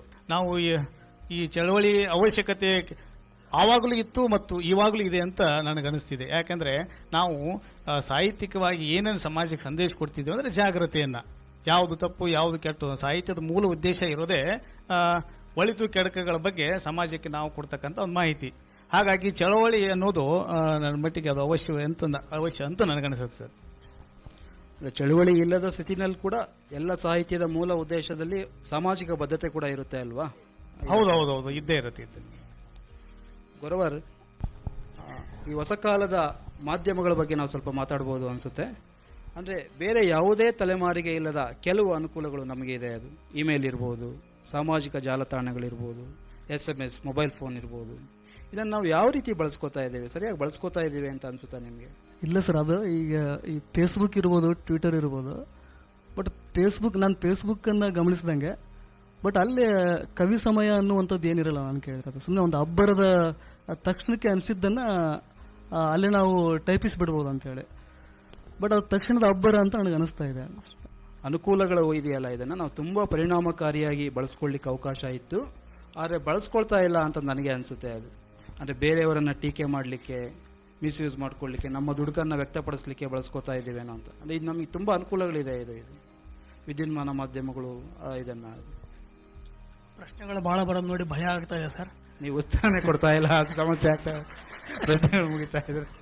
ಅದಕ್ಕಿಂತ ನಿಮ್ಮ ಪ್ರಶ್ನೆಗಳಿಗೆ ಉತ್ತರ ಕೊಟ್ಟಿದ್ದಾಯ್ತು. ಈ ಕೆಲವು ನಾನು ಅಂದುಕೊಂಡಿರೋದನ್ನು ಕೂಡ ಹೇಳ್ಬೋದು. ಈಗ ಅವರು ಹೇಳಿದರು ಏನಂತಂದ್ರೆ, ಈ ಅಬ್ಬರದ ಕಾಲ ಏನಿದೆ, ಈ ತಂತ್ರಜ್ಞಾನದ ಕಾಲ ಏನಿದೆ, ಇದನ್ನು ನಾವು ಒಂದು ಶಕ್ತಿಯಾಗಿ ನಮ್ಮೊಳಗೆ ಸಂಗ್ರಹಿಸಿಕೊಳ್ಬೇಕಾದದ್ದು ಹೇಗೆ, ಇದನ್ನು ನಾವು ನಿರ್ವಹಿಸಬೇಕಾದದ್ದು ಹೇಗೆ, ಮ್ಯಾನೇಜ್ಮೆಂಟ್ ಅಂತ ಹೇಳಿದರು. ನಿಜವಾಗಿಯೂ ಅಂದರೆ ನಮ್ಮ ತಲೆಮಾರಿನ ಮುಖ್ಯ ಸವಾಲೇ ಈ ಅವಸರ.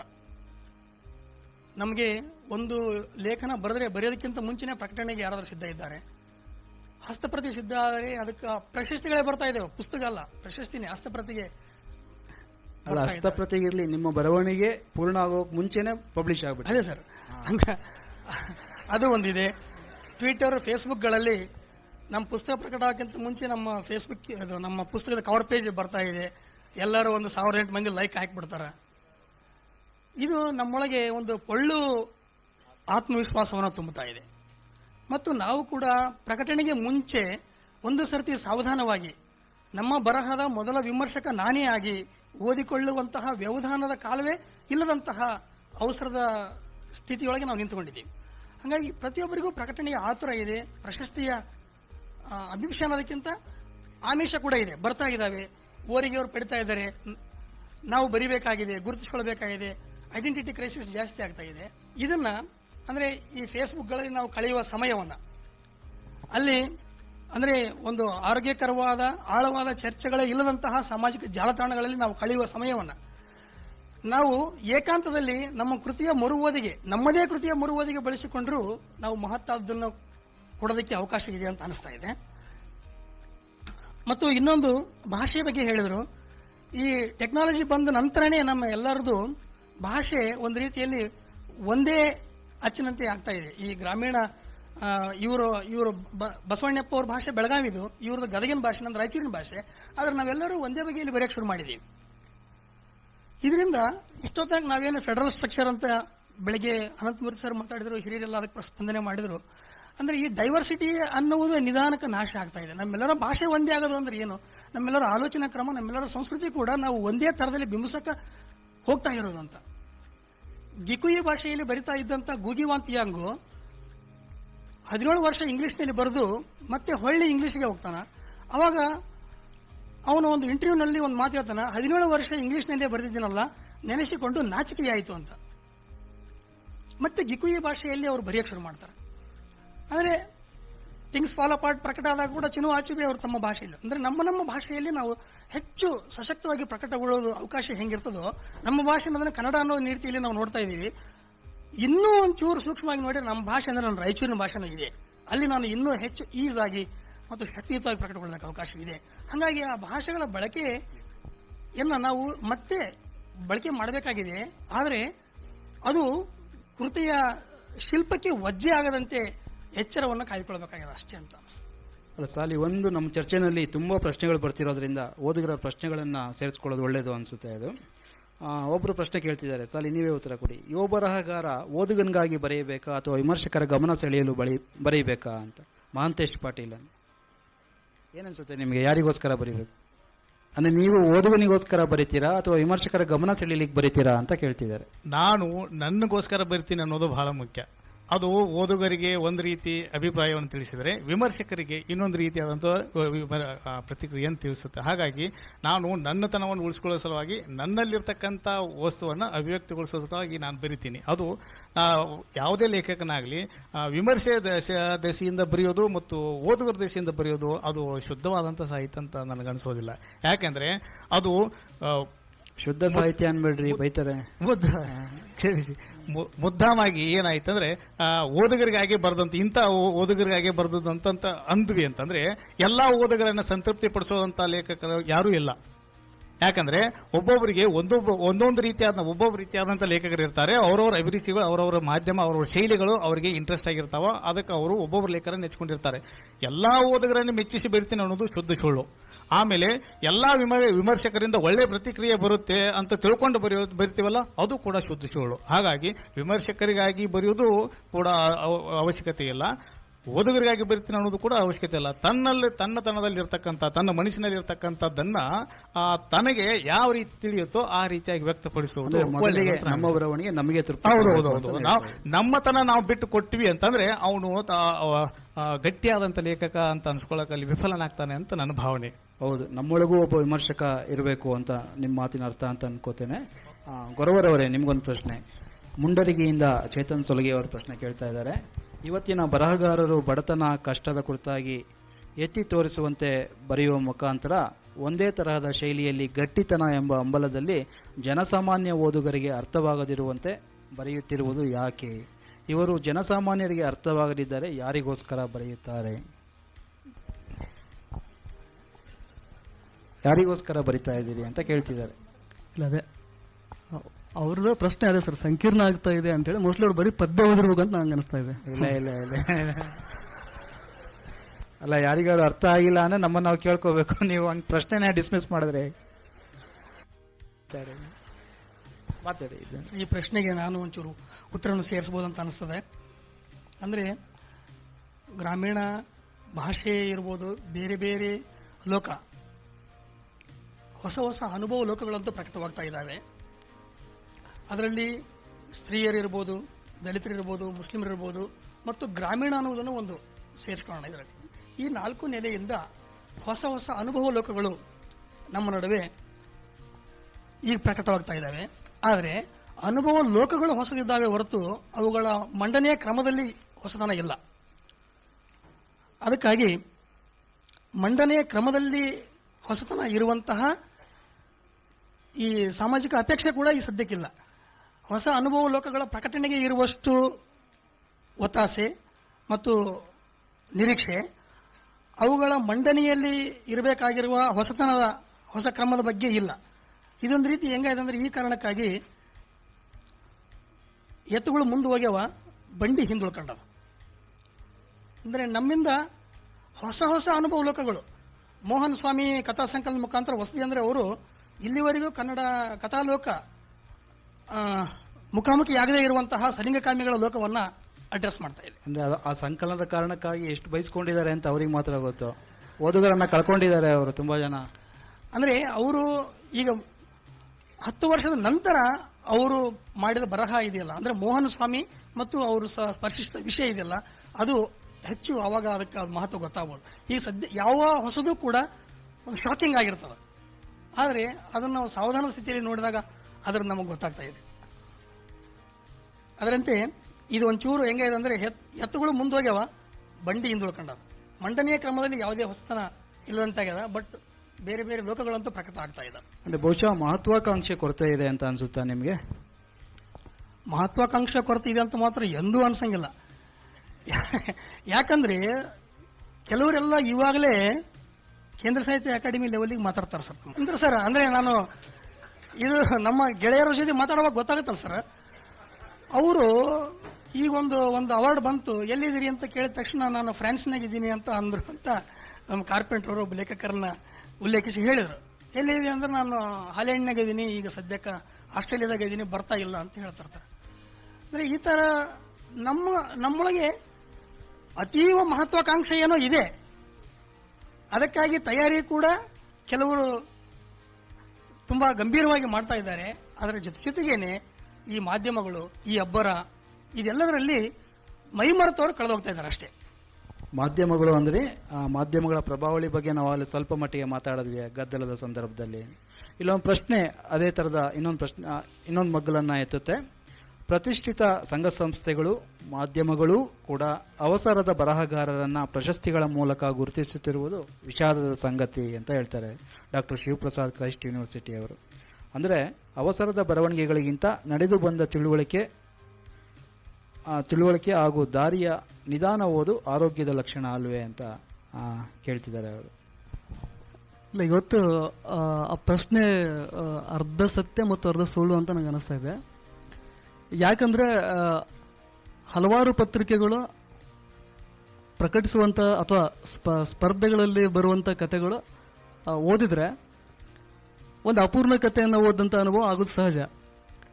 ಆದರೆ ಕನ್ನಡದ ಕೆಲವು ಪತ್ರಿಕೆಗಳು ಬಹಳ ಸೀರಿಯಸ್ ಆಗಿ ಸ್ಪರ್ಧೆಗಳನ್ನು ಏರ್ಪಡಿಸ್ತವೆ ಮತ್ತು ಅಲ್ಲಿ ಪ್ರೈಸ್ ಬಂದಂಥ ಕಥೆಗಾರರು ಅಥವಾ ಕವಿಗಳು ತದನಂತರದಲ್ಲಿ ಒಳ್ಳೆಯ ಹೆಸರು ಮಾಡಿದಂಥವ್ರು ಅಥವಾ ಒಳ್ಳೆಯ ಕೃತಿಗಳನ್ನು ಕೊಟ್ಟಂಥ ಉದಾಹರಣೆಗಳಿದ್ದಾವೆ. ಹಾಗಾಗಿ ಅದೇನು ತೀರಾ ಅವಸರದ ಸಾಹಿತ್ಯ ಹೌದು, ಜೊತೆಗೆ ಅದು ಒಬ್ಬ ಲೇಖಕನನ್ನ ಬೆಳೆಸುವಂತ ಕ್ರಮನೂ ಕೂಡ ಹೌದು ಅಂತ ನನಗೆ ಅನಿಸ್ತಾ ಇದೆ.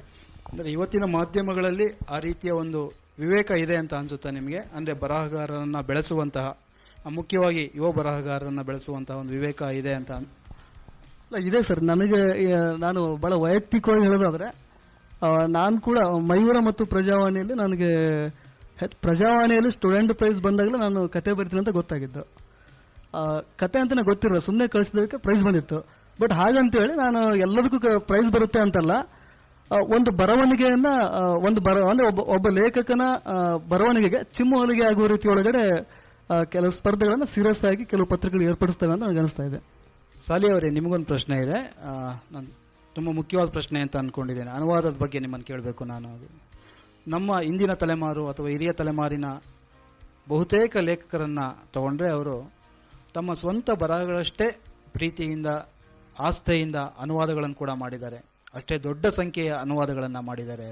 ಅದರ ಫಲವನ್ನು ನಾವು ಇವತ್ತೆಲ್ಲ ಅನುಭವಿಸ್ತಾ ಇದ್ದೇವೆ. ಅಂದರೆ ಜಗತ್ತು ಹೇಗಿದೆ ಹೊರಗಡೆ ಅಂತ ನಾವು ನೋಡ್ತಾ ಇದ್ದೇವೆ, ಅದು ಗೊತ್ತಾಗ್ತಾ ಇದೆ. ಅದು ಅಂದರೆ ಈ ಅನುವಾದ ಅಂದರೆ ಒಂದು ರೀತಿ ನಮ್ಮ ಅಹಂಕಾರವನ್ನು ಕಳೆಯೋ ಒಂದು ಕ್ರಿಯೆ. ಅದು ಜಗತ್ತು ನೀವೇನು ಬರಿತೀರಿ ನೋಡಿ, ಇಲ್ಲಿ ಇನ್ನೊಂದು ಕಡೆ ಹೇಗೆ ಬರೀತಾರೆ ಅಂತ. ಅದು ಆದರೆ ನಮ್ಮ ತಲೆಮಾರಿಗೆ ಅನುವಾದದಲ್ಲಿ ಆಸಕ್ತಿ ಕಡಿಮೆ ಅಂತ ನಿಮ್ಗೆ ಅನ್ಸಲ್ವಾ?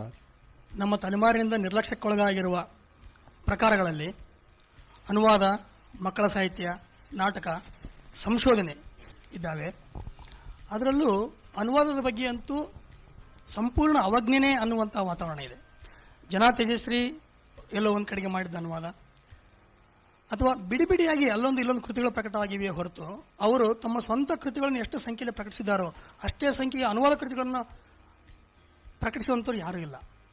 ಅಂದರೆ ನಮಗೆ ಅನುವಾದ ಅನ್ನುವುದು ಮುಖ್ಯ ಅನ್ನಿಸ್ತಾನೆ ಇಲ್ಲ. ಯಾಕೆ ಅಂತ ನನಗನ್ನಿಸ್ತಾ ಇದೆ. ಇದ್ರ ಹಿಂದಿನ ಸೈಕಾಲಜಿ, ಇದ್ರ ಹಿಂದಿನ ಮನಸ್ಥಿತಿ ಏನು ಅಂತ ಅನಿಸ್ತದೆ ಅಂದರೆ, ನಾವು ಹೆಚ್ಚು ಈಗೋ ಸೆಂಟರ್ಡ್ ಆಗ್ತಾ ಇದ್ದಿರಬಹುದು. ಅಂದರೆ ಅನುವಾದ ಇನ್ನೊಬ್ಬರು ಪುಸ್ತಕ, ಅದು ಇನ್ನೊಬ್ಬನು ನಾನು ಯಾಕೆ ಅನುವಾದ ಮಾಡಲಿ? ಕಾವ್ಯ ಬರೆದ್ರೆ ನನ್ನದು ಕೃತಿ, ಅದು ನನ್ನದು ಕತೆ, ನನ್ನದು ಕಾದಂಬರಿ, ನನ್ನದು. ಅನುವಾದ ಯಾಕೆ ಮಾಡಲಿ? ವಿಮರ್ಶೆ ಯಾಕೆ ಮಾಡಲಿ? ಇನ್ನೊಬ್ಬರ ಕೃತಿಗಳನ್ನು ಆಧರಿಸಿ ಕೆಲಸ ಮಾಡಿಕೊಂಡು ನಾನು ಯಾಕೆ ಕಳೆದೋಗ್ಲಿ ಅನ್ನುವಂತಹ, ಅಂದರೆ ನಾನು ವಿಜೃಂಭಿಸಬೇಕು ಅನ್ನುವ ಕಾರಣಕ್ಕಾಗಿಯೇ ನಾವು ಸೃಜನಶೀಲ ಅನ್ನುವಂಥ ಹಣೆಪಟ್ಟಿ ಇರುವ ಪ್ರಕಾರಗಳ ಕಡೆಗೆ ಹೆಚ್ಚು ಮಹತ್ವ ಕೊಟ್ಟಿರಬಹುದು. ಅದಕ್ಕೆ ಈ ಪ್ರಕಟವಾಗಿ ನಮ್ಮ ಎಲ್ಲ ಓರಿಗೆ ಬರಹಗಾರರಲ್ಲಿ ಅತಿ ಹೆಚ್ಚು ಜನ ಕವಿಗಳಿದ್ದಾರೆ, ಎರಡನೇ ಸಂಖ್ಯೆಯಲ್ಲಿ ಕಥೆಗಾರರಿದ್ದಾರೆ. ಕಾದಂಬರಿ ಬರೆದು ಪ್ರಕಟಿಸಿರುವವರು ಒಬ್ಬ V R Carpenter, V M Manjunath. ನಾಟಕ ಬರೆದು ಪ್ರಕಟಿಸಿರುವವರು ಕೆ ವಿ ನಾರಾಯಣಸ್ವಾಮಿ ಅವರು, ಆನಂದ್ ಋಗ್ವೇದಿಯವರು. ವಿಮರ್ಶೆ ಬರೀತಾ ಇರುವವರು ತಾರಿಣಿ ಶುಭದಾಯಿನಿ, ಜಿ ಬಿ ಹರೀಶ್ ಇತ್ಯಾದಿ. ಈ ರೀತಿ ಇದೆಲ್ಲ ಇದೆ. ಆದರೆ ಯಾಕೆ ಇದು ಆಗ್ತಾ ಇದೆ? ಅನುವಾದ ಎಲ್ಲೋ ಒಂದ್ ಕಡೆಗೆ ವಸುಧೇಂದ್ರ ಶ್ರೀರಾಮಣ್ಣರ ಕಥೆಗಳನ್ನು ಮಾಡಿದ್ರು, ಗದಾರ್ ವೀರಭದ್ರಗೌಡ ಮಾಡಿದ್ರು, ಜನ ತೇಜಸ್ವಿ ಮಾಡಿದ್ರು. ಅನುವಾದವಂತೂ ನನಗೆ ಹೆಚ್ಚು ಹೆಚ್ಚು ಆಗಬೇಕು ಅಂತ ವೈಯಕ್ತಿಕವಾಗಿ ನಾನು ಅಂದ್ಕೊಳ್ತೀನಿ. ಯಾಕಂದ್ರೆ ಇದು ಹೊರ ಜಗತ್ತಿಗೆ ನಮ್ಮನ್ನು ತೆರೆದುಕೊಳ್ಳೋದಕ್ಕೆ ಇರುವ ಏಕಮಾತ್ರ ಕಿಟಕಿ ಅನುವಾದ. ನಮಗೆ ಹೊರಗಿನ ಬೆಳಕು ಒಳಗೆ ಬರದೇನೆ ಹೋದ್ರೆ ನಮ್ಮೊಳಗಿನ ಬೆಳಕು ಎಷ್ಟೇ ಪ್ರಖರವಾದದ್ದು ಮತ್ತು ಸತ್ವಯುತವಾದದ್ದು ಆಗಿದ್ರೂ ಕೂಡ ನಾವು ಒಂದಿನ ಕೊಳೆತು ಹೋಗೋದು ಗ್ಯಾರಂಟಿ ಇದೆ. ಹೊರಗಿನ ಬೆಳಕು, ಹೊರಗಿನ ಗಾಳಿಯು ನಮ್ಮನ್ನು ತಾಕಲೇಬೇಕಾಗಿದೆ. ನಮಗೆ ಪಬ್ಲೋ ನೆರೂಡ, ಬೋದಿಲೇರ್ ಅಥವಾ ಶಿವಾರೆಡ್ಡಿ, ಮೆಹಜಬೀನ್ ಅಥವಾ ನಾಮದೇವ್ ಡಸಾಳ್ ಎಲ್ಲ ಭಾರತೀಯ ಭಾಷೆಯ, ಇಂಗ್ಲಿಷ್ನ ಅಥವಾ ಗಿಕು ಈ ತರದ ಭಾಷೆಯ ಲೇಖಕರು ನಮಗೆ ಸಿಗೋದು ಎಲ್ಲಿಂದ? ಅನುವಾದದಿಂದ. ನಾವು ನಮಗೆ ನಮ್ಮ ಹೊರಗೆಯವ್ರದ್ದು ಮನಸ್ಥಿತಿ ಹೆಂಗದ ನನಗನ್ಸುತ್ತಂದ್ರೆ, ನಮಗೆ ಅನುವಾದಗಳು ಬೇಕ್ರಿ ಅಂದ್ರೆ ನೀವು ಮಾಡಿಕೊಡ್ರಿ. ನನಗನ್ಸೋದು ಹಿಂಗ. ಅಂದ್ರೆ ನಾವು ಚಿನ್ನುವ ಅಚ್ಚುಬೇನು ನಮಗೆ ಓದಿಕೊಳ್ಳೋಕೆ ಬೇಕು. ನಮಗ ಅವನನ್ನು ಸತ್ವ ಪಡಿತೀವಿ ನಾವು. ಗುಗಿವಾ ತಿಯಂಗುನಿಂದನೂ ಪಡಿತೀವಿ. ಬೇರೆ ಭಾಷೆಯ ಸಿ ನಾರಾಯಣ ರೆಡ್ಡಿ ಬೇಕು, ಕೆ ಶಿವಾರೆಡ್ಡಿ ಬೇಕು, ಎಲ್ಲರೂ ಬೇಕು. ಆದರೆ ನಾವು ಮಾಡೋದಿಲ್ಲ. ಅದನ್ನ ನೀವು ಮಾಡಿಕೊಡ್ರಿ, ನಾವು ಓದಿಕೊಂಡು ಅದರ ಸತ್ವ ಹೀರಿಕೊಂಡು ನನ್ನ ಅನ್ನುವ ಕೃತಿಯನ್ನೇ ಬರಿತೀವಿ ಅನ್ನೋ ಮನಸ್ಥಿತಿ ರೂಪುಗೊಂಡಿರಬಹುದು ಅಂತ ನನಗನ್ನಿಸ್ತಾ ಇದೆ. ಅದೇ ನಮ್ಮ ಹಿಂದಿನ ಹಿರಿಯರಿದ್ದಾರಲ್ಲ, ಅವರು ತುಂಬಾ ಪ್ರಾಂಜಲರಾಗಿದ್ರು.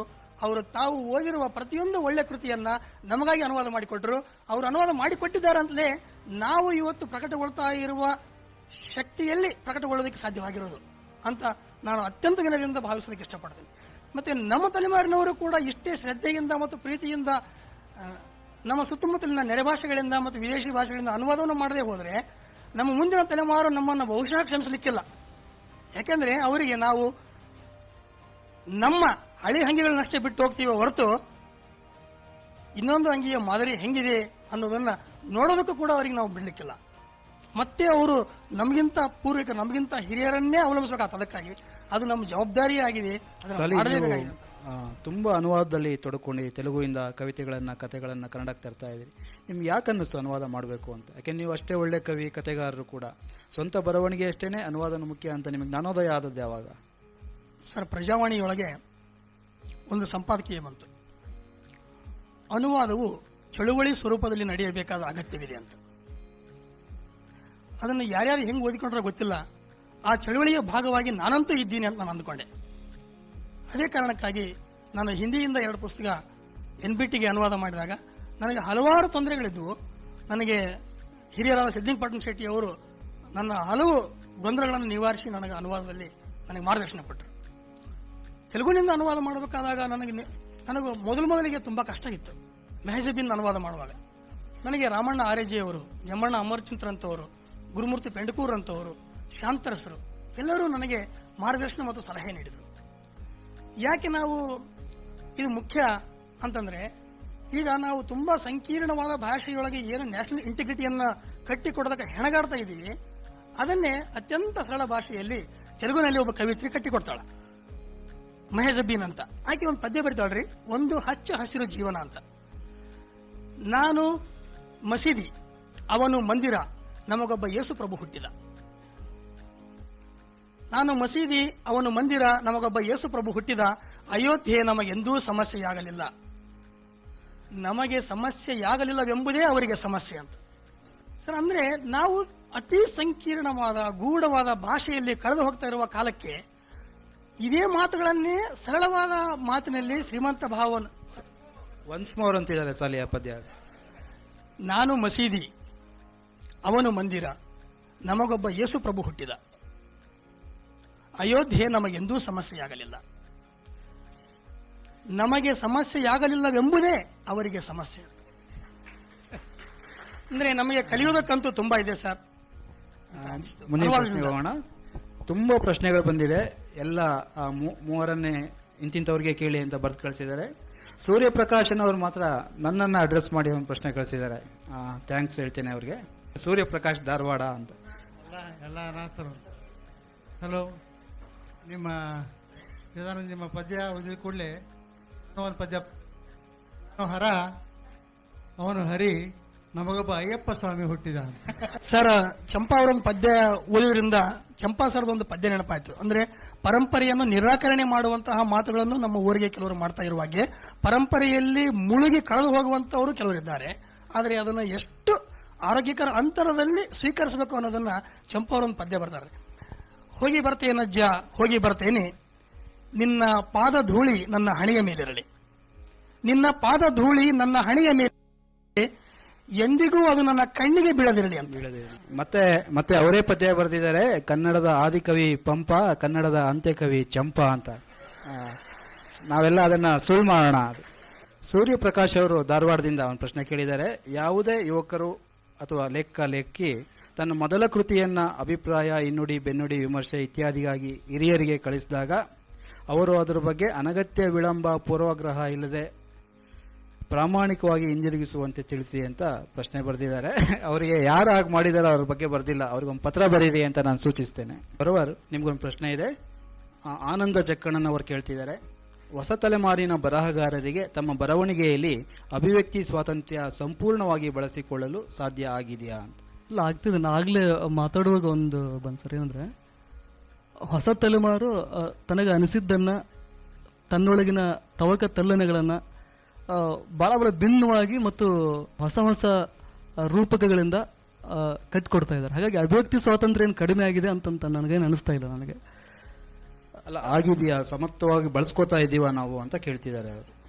ಬಳಸ್ಕೊಳ್ತಾ ಇದೀವಿ ಸರ್. ಎಲ್ಲರೂ ಈಗ ನನ್ನ ವಾರಿಗೆ ಹುಡುಗರು ಹಲವಾರೆಲ್ಲ ಬಹಳ ಫ್ರೆಶ್ ಆಗಿ ಅದು ಕಾವ್ಯ ಇರ್ಬೋದು, ಕತೆ ಇರ್ಬೋದು, ಬರಿತಾ ಇದ್ದಾರೆ. ಹಾಗಾಗಿ ಬಳಸ್ಕೊಳ್ತಾ ಇರೋದು ನನಗೆ ಅನಿಸ್ತಾ ಇದೆ. ಬಸವಣ್ಣಪ್ಪ ಅವರೇ, ಸಾಲಿಯವರು ಪರಂಪರೆ ಜೊತೆಗೆ ಅನುಸಂಧಾನ ಅಂತ ಒಂದು ಮಾತಾಡಿದ್ರು. ಅದು ಬಹುಶಃ ನಾನು ಈ ಪ್ರಶ್ನೆ ಕೇಳೋದು ಬೇಡ ಅಂತ ಅನ್ಕೊಂಡಿದ್ದೆ, ಕ್ಲೀಶೆ ಅಂತ. ಅವ್ರು ಕೇಳಬೇಡ ಅಂತ ಕೇಳ್ತಾ ಇದ್ದೇನೆ. ಯಾಕೆಂದ್ರೆ ಪದೇ ಪದೇ ಇದ್ರ ಬಗ್ಗೆ ಚರ್ಚೆ ಮಾಡ್ತಾ ಇರ್ತೇವೆ. ನಮ್ಮ ಕೆಲವು ಓರಗೆಯ ಬರಹಗಾರರು ನಮಗೆ ಪರಂಪರೆಯ ಒಂದು ಹಂಗು ಬೇಡ ಅಂತ ಒಂದು ನಂಬಿಕೆ, ಪ್ರತಿಪಾದನೆ ಇದೆ. ಅಂದರೆ ಬೆಳಿಗ್ಗೆ KYN ಅವರು ಹೇಳಿದ್ರು, KV ನಾರಾಯಣ ಸ್ವಾಮಿ ಅವರು ಹೇಳಿದ್ರು, ಇವತ್ತು ನಾನು ಕವಿ ಆಗಬೇಕು ಅಂದರೆ ಪಂಪನನ್ನ ಅಥವಾ ಅಲ್ಲಮನನ್ನ ಓದೋದು ನನ್ನ ಆಯ್ಕೆಯಾಗಿ ಉಳಿದಿಲ್ಲ ಅಂದರೆ ಅದು ನನ್ನ ಅನಿವಾರ್ಯತೆ ಅನ್ನೋ ಅರ್ಥದಲ್ಲಿ ಅವರು ಹೇಳಿದ್ರು. ಆದರೆ ನನ್ನ ಅದು ಅನಿವಾರ್ಯತೆ ಅಲ್ಲ ಅಂತ ನಾವು ಕೆಲವರು ಹೇಳಲಿಕ್ಕೆ ಹೊರಟಿದ್ದೇವೆ. ಅಂದರೆ ನಾನು ಸಶಕ್ತನಾಗಿದ್ದೇನೆ, ನಾನು ಬರಿತೇನೆ, ನನಗೆ ಯಾವ ಓದು ಬೇಕಿಲ್ಲ ಅಂತ. ಅದು ನಿಮ್ಗೇನು ಅನ್ಸುತ್ತೆ? ಪರಂಪರೆ ಓದು ಅನ್ನೋ ಈ ದೃಷ್ಟಿಯಲ್ಲಿ ನಮಗೆ ಮಾರ್ಗದರ್ಶನ ಅಂತ ಒಂದು ಬೇಕಾಗುತ್ತೆ. ನಾವು ಎಂಥದೇ ಒಂದು ಮೂರ್ತಿಯನ್ನ ರಚನೆ ಮಾಡ್ತೀವಿ ಅಂತ ನಾವು ಹೋದ್ರೆ ಮೊದಲು ಸ್ಕೆಲ್ಟನ್ ಮಾಡಬೇಕಾಗತ್ತೆ. ಹೇಗೆ ಸ್ಕೆಲ್ಟನ್ ಮುಖ್ಯ ಆಗುತ್ತೋ, ಯುವ ಬರಹಗಾರನಿಗೆ ತಾನು ಒಬ್ಬ ಸಶಕ್ತ ಬರಹಗಾರನಾಗಬೇಕಾದ್ರೆ ಅಥವಾ ಇನ್ನೊಬ್ಬರ ಸಾಹಿತ್ಯವನ್ನು ತಿಳ್ಕೊಳ್ಬೇಕಾದ್ರೆ ಅವರಿಗೆ ಇವರದೇ ಆದಂತ ಒಬ್ಬ ಆದರ್ಶಪ್ರಾಯ ಅಂತ ಇರಬೇಕಾಗತ್ತೆ. ಯಾರದೇ ಇರಬಹುದು, ಅವರು ಎಂಥದೇ ಲೇಖಕರಾಗಿರಬಹುದು, ಯಾವುದೇ ತರನಾದವಂತಾಗಿರಬಹುದು. ಆದರೆ ಈಗ ನಮ್ಮ ಹಿರಿಯರ ಈ ಬರಹಗಳು ಏನದಾವೋ ಅವು ನಮಗೆ ಮಾರ್ಗದರ್ಶನಗಳು. ಯಾಕಂದ್ರೆ ನಾವು ಅವನು ಬೆಳೆದ ಮೇಲೆ, ಅವನು ಓದಿಕೊಂಡ ಮೇಲೇನೆ ನಾವು ಈ ತರ ಬರಹಗಳನ್ನ ಬರೆಯೋದಕ್ಕೆ ಸಾಧ್ಯ ಆಗಿದೆ. ಅಂದ ಮೇಲೆ ಯಾಕೆ ಆದರ್ಶ ಇರಬೇಕು ಅಂತ? ಅಯ್ಯಪ್ಪ ಸ್ವಾಮಿ ತರ ಉದ್ಭವ ಮೂರ್ತಿ ಯಾಕಿರಬಾರ್ದು? ಅದು ಈ 1000ರಲ್ಲಿ ಒಬ್ಬರು ಅಂತ ಇರ್ತಾರೆ, ಆದ್ರೆ ಎಲ್ಲರೂ ಅವರೇ ಇರ್ತಾರೆ ಅಂತ ಹೇಳೋದಕ್ಕೆ ಮಾತ್ರ ಅಸಾಧ್ಯವಾದಂಥದ್ದು ಅಂತ ನಾನು ಹೇಳ್ತೀನಿ. ಯಾಕಂದ್ರೆ ನಮಗೆ ನಾವು ಹಾಗಾದ್ರೆ ಪಂಪರನ್ನ ಇವರ ಅವಶ್ಯಕತೆ ಏನಿತ್ತು? ನಾವು ಅವ್ರು ಓದ್ಕೊಳ್ಳದೆ ಹೋಗಿದ್ರೆ ನಮಗೆ ಅವ್ರ ಹೆಸರನ್ನು ಪುನರುಚ್ಚರಿಸುವಂತ ಕೆಲಸ ನಾವು ಮಾಡಲೇಬಾರದಾಗಿತ್ತಲ್ವಾ? ಹಾಗಾಗಿ ನಮಗೆ ಪರಂಪರೆ ಓದು ಅತ್ಯವಶ್ಯ ಅಂತ ನನ್ನ ಭಾವನೆ. ಪರಂಪರೆಯ ಮಾತಿಗೆ ಸಂಬಂಧಪಟ್ಟಂತೆ ಪರಂಪರೆಯನ್ನು ನಿರಾಕರಿಸುವ ಮಾತಿದೆಯಲ್ಲ, ಅದರ ಬಗ್ಗೆ ನನ್ನ ಸ್ಪಷ್ಟವಾದ ವಿರೋಧ ಇದೆ. ಯಾಕಂದ್ರೆ ನಾನೊಬ್ಬ ಯುವಕ, ರಕ್ತ ಮಾಂಸಗಳಿಂದ ಸದೃಢವಾಗಿ ನಿಂತಿದ್ದೀನಿ ಅಂತಂದ್ರೆ ನನಗೆ ಅಪ್ಪ ಅಮ್ಮನ ಹಂಗಿಲ್ಲ, ಯಾವಾಗ ಈಗಿಲ್ಲ. ಆದ್ರೆ ನಾನು ಈ ಸ್ಥಿತಿ ಬರಬೇಕಾದ್ರೆ ಅವರೇ ಕಾರಣ. ಅದರ ಕಸುವನ್ನು ಪಡೆದೇ ನಮಗೆ ಗೊತ್ತಿದ್ದೋ ಗೊತ್ತಿಲ್ಲದೆಯೋ ಅದರ ಕಸುವಿನ ಮುಂದುವರಿಕೆ, ಅದರ ಶಕ್ತಿಯ ಮುಂದುವರಿಕೆಯ ರೂಪವಾಗಿಯೇ ನಾನಿರ್ತೀನಿ. ನಮಗಿದು ನಮ್ಮೊಳಗೆ ಇಳಿದಿಲ್ಲ ಅಂತಂದ್ರೆ ಬಹಳ ಕಷ್ಟನೇ ಆಗ್ತದ. ಯಾಕಂದ್ರೆ ಯಾರೂ ಇಲ್ಲಿ ಸ್ವಯಂಭೂಗಳಲ್ಲ, ನಾವೆಲ್ಲರೂ ನಮ್ಮ ಹಿಂದಿನವರ ಮುಂದುವರಿಕೆನೇ ಆಗಿದ್ದೀವಿ. ಆದರೆ ಹಿಂದಿನವರಿಗಿಂತ ಹೆಚ್ಚು ಶಕ್ತಿಯುತವಾಗಿ ಪ್ರಕಟಗೊಳ್ತೀವಿ ಅಷ್ಟೇ. ಅದಕ್ಕೆ ಕಾರಣ ಇರ್ತದೆ ಏನಂದ್ರೆ, ನಮ್ಮ ತಾತನಿಗಿಂತ ನಮ್ಮಪ್ಪ ಶಾಣೆ ಇದ್ದ, ನಮ್ಮ ಅಪ್ಪನಿಗಿಂತ ನಾನು ಶಾಣೆ ಇರ್ತೀನಿ, ನನಗಿಂತ ನನ್ನ ಮಗ ಅಥವಾ ನನ್ನ ಮಗಳು ಖಂಡಿತವಾಗಿ ಶಾಣೆ ಇದ್ದೇ ಇರ್ತಾಳೆ. ಅಂದ್ರೆ ನನ್ನ ಶಾಣೆತನದಲ್ಲಿ ನನ್ನ ಅಪ್ಪನ ಕೊಡುಗೆನೂ ಖಂಡಿತವಾಗಿ ಇದೆ, ಅವರ ಅಪ್ಪನ ಕೊಡುಗೆನೂ ಇದೆ. ನಾನು ಬರೀ ಅಪ್ಪನ ನೆನಬೇಕಾಗಿಲ್ಲ, ನನ್ನ ತಾತನೂ ನೆನಬೇಕಾಗಿದೆ ಅಂತ. ನಮ್ಮ ಪೂರ್ವ ಸೂರಿಗಳ ಎಲ್ಲ ಶಕ್ತಿಯು ನಮ್ಮೊಳಗೆ ನಮಗೆ ಕಾಣದಂತೆ ಇದ್ದೇ ಇರ್ತದೆ. ನಾವು ಪಂಪ ಬೇಡ ಅಥವಾ ಕುಮಾರವ್ಯಾಸ ಬೇಡ ಅಂತ ಅಂದ್ಕೊಂಡ್ರೆ ಇನ್ನು ಕೆಲವೇ ದಿವಸದಲ್ಲಿ ಅನಂತಮೂರ್ತಿ ಅವರು ಬೇಡ, ಸಂಸ್ಕಾರ ಯಾಕೆ ಓದಬೇಕು ಅಂತ ಪ್ರಶ್ನೆ ಮಾಡ್ತಾರೆ. ಖಂಡಿತವಾಗಿ ಅಮ್ಮ ಇದ್ದಾಳೆ ಸರ್. ಅಪ್ಪ ಅನ್ನುವ ಮಾತು ಅಂದ್ರೆ ಅದನ್ನೊಂದು ರೂಪಕವಾಗಿ ದಯಮಾಡಿ KYN ಅವರು ಕಾಲಿಡಬೇಡ್ರೆ ಇದೆ ಅಂತ ಅಂದ್ಕೊಳ್ತೀವಿ ಸರ್. ಇದು ಬಹಳ ಗಹನವಾಗಿ ನಾವು ಇಲ್ಲದೆ ಹೋದ್ರೆ ನಾವು ನಮ್ಮನ್ನು ರೂಪಿಸಿರುವ ಲಂಕೇಶ್ವರನ್ನು ಕೂಡ ಅಲ್ಲ ಅಂತೀವಿ ಒಂದು ದಿವಸ, ಅನಂತಮೂರ್ತಿಯವ್ರನ್ನು ಕೂಡ ಅಲ್ಲ ಅಂತೀವಿ ಒಂದು ದಿವಸ. ಖಂಡಿತವಾಗಿಯೂ ಸರ್, ನಾವು ಯಾರನ್ನು ಅಲ್ಲ ಅಂತ ಬೆಳೆದಿರ್ತೇವೋ ಖಂಡಿತವಾಗಿ ನಮ್ಮನ್ನು ಯಾರೂ ಒಪ್ಪುವ ಸ್ಥಿತಿ ಬರೋದೇ ಇಲ್ಲ. ಸಾಲಿ, ನಿಮಗೆ ಮತ್ತೊಂದು ಪ್ರಶ್ನೆ ಇದೆ. ಈ ಸರಿ ಕಾರ್ಪೆಂಟರ್ ಕಾಲೆಳಿತಾ ಇದ್ದಾರೆ ನಿಮಗೆ. ಭಾರತ ಮಾತೆಯ ಫೋಟೋ ಇಟ್ಟುಕೊಂಡು ಇಡನ್ ಅಜೆಂಡಾ ಮೂಲಕ ಅನ್ನ ಹಂಚುವ ಹಾಗೂ ಕೆಲವು ಅರಿವಿನ ದೌರ್ಬಲ್ಯದ ಎಡಪಂಥೀಯ ಸಂಘಟನೆಗಳ ಉಚ್ಚಾಟವನ್ನು ಯೂನಿವರ್ಸಲ್ ಮಾಡಿ ನೀವು ಹೇಳುವ ದಾಟಿಯ ಮೂಲಕ ಅಲ್ಲೂ ಸಲ್ಲದೆ ಇಲ್ಲೂ ಸಲ್ಲದೆ ಎಡಬಿಡಂಗಿ ಆಗಿರುವುದು ಅಪಾಯಕಾರಿ ಅಲ್ಲವೇ? ಗೊಂದಲದ ಮುಖವಾಡ ಅಗತ್ಯ ಇದೆಯೇ? ಕಾರ್ಪೆಂಟರ್ ಅವರೇ, ಖಂಡಿತವಾಗಿ ಇದು ಎಡಬಿಡಂಗಿತನ ಅಲ್ಲ. ನಾನು ಹೇಳಿದ್ದೇನು ಅಂತಂದ್ರೆ, ನಾನು ಸ್ಪಷ್ಟವಾಗಿ ಎಡಪಂಥೀಯವಾದಿ, ನಾನು ಸ್ಪಷ್ಟವಾಗಿ ಶೋಷಿತರ ಪರವಾಗಿದ್ದೇನೆ. ಅದೇ ಕಾರಣಕ್ಕೆ 10 ದಿವಸ ನಾನು ನೌಕರಿ ಬಿಟ್ಟು ನಿರಾಶ್ರಿತರ ಪರವಾಗಿ ಕೆಲಸ ಮಾಡೋದಕ್ಕೆ ಹೋಗಿದ್ದೇನೆ. ಎಲ್ಲ ನನ್ನ ಗೆಳೆಯರು ಕ್ಯಾಂಡಲ್ ಮೆರವಣಿಗೆ ಮಾಡಿದ್ರು ರಾಯಚೂರಿನೊಳಗ. ಎಲ್ಲ ನನ್ನ ಗೆಳೆಯರು ಮಂತ್ರಾಲಯದ ಸ್ವಾಮೀಜಿನ ರಕ್ಷೆ ಮಾಡೋದಕ್ಕೆ ಶೋಭಾ ಕರಂದಾಜೆ ಬಂದ್ರು, ಅದರ ವಿರೋಧಿಸಿ ರಾಯಚೂರೊಳಗೆ ಮೆರವಣಿಗೆ ಮಾಡಿದ್ರು. ಯಾರು ಚಿಕ್ಕಮಂಚಲಿಗೆ ಬರಲಿಲ್ಲ, ಗುರ್ಜಾಪುರಕ್ಕೆ ಬರಲಿಲ್ಲ. ಒಂದು 8 ಅಡಿ ಎತ್ತರದ ಮರದ ಮೇಲೆ ಆಕಳು ತೂಗಿ ಬಿದ್ದು ಸತ್ತೋಗಿತ್ತು. ಕಲ್ಪನೆ ಮಾಡಿಕೊಡ್ರಿ ಸರ್, ನಾನು ಯಾಕಾಗಿ ಮಳೆ ಬಂದವು ಅಂತ ಒಂದು ಪುಟಪೂರ್ತಿ ಲೇಖನ ಬರೆದೆ ಪ್ರಜಾವಾಣಿಗೆ.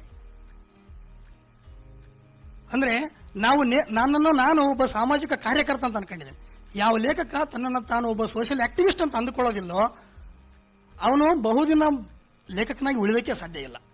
ಅದು ನಾವು ಪ್ರಕಟಪಡಿಸಬಹುದು, ಭೌತಿಕವಾಗಿ ನಾವು ಸ್ಥಳಗಳಲ್ಲಿ ಪಾಲ್ಗೊಳ್ಳದೇ ಇರಬಹುದು, ಬಟ್ ನಮ್ಮ ಬರಹದಲ್ಲಿ ಈ ಫೀಲಿಂಗ್ ಇಲ್ಲದೆ ಹೋದರೆ ನಮ್ಮ ಬರಹ ತುಂಬಾ ದೂರದವರೆಗೆ ಕರೆದುಕೊಂಡು ಹೋಗಲಾರದು. ನಾನಂತೂ ನೀವು ಹೇಳಿದ್ರಲ್ಲ, ನನಗೆ ನಾನೇನು ಅನ್ನೋದಂತೂ ಸ್ಪಷ್ಟವಾಗಿ ಗೊತ್ತಿದೆ. ನಾನು ಅದನ್ನ ಹಿಂಗೆ ಎದೆ ಸೀಳಿ ಒಳಗಿನ ತೋರಿಸಬೇಕಾದ ಅಗತ್ಯ ಇಲ್ಲ. ಆದರೆ ತುಂಬಾ ಜನ ನನ್ನ ಊರಿಗೆ ಲೇಖಕರು ಆ ಕೆಲಸ ಮಾಡಿದರು. ನಾನು ಹಳ್ಳಿಗೆ ಕೆಲಸ ಮಾಡಕ್ಕೆ ಹೋಗ್ತಿದ್ದಾಗ ಕೆಲವರು ಹೇಳಿದರು, ಅವರು ಲೇಖಕರೇ, ನಾನು ಕರೆದೆ ಬರ್ತೀರೇನೋ ಅಂತ. ಅವ್ರಂದ್ರು, ಇಲ್ಲ ನಾವು ನಮ್ಮ ಪಾಲಿನ ಸೇವೆ ಮಾಡಿವಿ. ಏನ್ ಮಾಡಿದ್ರಿ? ನಮ್ಮ ಮನೆಯೊಳಗೆ ನೀವು 8 ಜೊತೆ ಬಟ್ಟೆ ಕೊಟ್ಟಿದ್ದೀನಿ ಅಂತಂದ್ರು. ಖಂಡಿತ ಇಲ್ಲ ಸರ್, ನಾನು ಉತ್ತರ ಕೊಟ್ಟಾಗ ಕಾರ್ಪೆಂಟರ್ ಅವರೇ ಒಂದು ಸ್ಪಷ್ಟಪಡಿಸಿದೆ. ನಾನು ಏನ್ ಹೇಳಿದೆ ಗೊತ್ತೇನ್ರಿ? ಇದು ಅಲ್ಲ, ಅವರು ಎಡಬಿಡಂಗೆಲ್ಲ ನಾನು ಸ್ಪಷ್ಟವಾಗಿ ಎಡಪಂಥೀಯ ಅಂತ ಹೇಳ್ತಾ ಇದ್ದಾರೆ. ನಾನೊಂದು ಕೇಳ್ರಿ ಹೇಳ್ತೇನೆ. ನಾನು ಅವ್ರಿಗೆ ಏನ್ ಹೇಳಿದೆ, ಅವರು ಆ ಕೆಲಸ ಮಾಡಿದಾಗ್ಯೂ ಕೂಡ ನಾನು ಅವರು ಅನ್ಯಾಯ ಆಗೋದಕ್ಕೆ ಸಾಧ್ಯ ಇಲ್ಲ. ಅವ್ರು ಮಾಡ್ತಾ ಇರೋದು ಒಳ್ಳೆ ಕೆಲಸ ಆಗಿರ್ಬೋದು, ಆದ್ರೆ ಅವ್ರ ಸಿದ್ಧಾಂತವನ್ನು ನಾನು ಒಪ್ಪಿಕೊಳ್ಳಕ್ಕೆ ಸಾಧ್ಯ ಇಲ್ಲ ಅಂತ ಅವಾಗ ಹೇಳಿ, ನಾನು ಸ್ಪಷ್ಟವಾಗಿ ಹೇಳಿದ್ದೀನಿ. ಇಲ್ಲ, ಸ್ಪಷ್ಟ ನಾನು ಅವಾಗ ಉತ್ತರ ಕೊಡುವಾಗಲೇ ಸ್ಪಷ್ಟಪಡಿಸಿದ್ದೆ. ನಾನು ಇಲ್ಲ, ಈಗೇನು ಹೇಳ್ತಾ ಇದ್ದೋ, ನಾನು ನಿಮ್ಮನ್ನ ಪ್ರಶ್ನೆ ಮಾಡಿದೆ, ಅದಕ್ಕೆ ನೀವು ಸ್ಪಷ್ಟನೆ ಕೊಟ್ರಿ.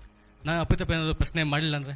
ಇಲ್ಲ, ಕೇಳ್ರಿ ಕಾರ್ಪೆಂಟರ್, ನೀವು ಪ್ರಶ್ನೆ ಕೇಳಕ್ಕಿಂತ ಮುಂಚೆನೆ ನಾನು ಸ್ಪಷ್ಟಪಡಿಸಿದ್ದೆ. ನಾನು ಆಗಲೇ ಹೇಳಿದ್ದೆ, ಅವಾಗಲೇ ಹೇಳಿದ್ದೆ. ನಾನು ನಮ್ಮ ನಿಲುವಿನ ಆರೋಗ್ಯಪೂರ್ಣ ಬದ್ಧತೆ ಏನಿದೆಯಲ್ಲ, ನಮ್ಮ ಊರಿಗೆಯವರು ಎಲ್ಲರೂ ಆರೋಗ್ಯಪೂರ್ಣ ನಿಲುವಿನಲ್ಲೇ ಇದ್ದಾರೆ.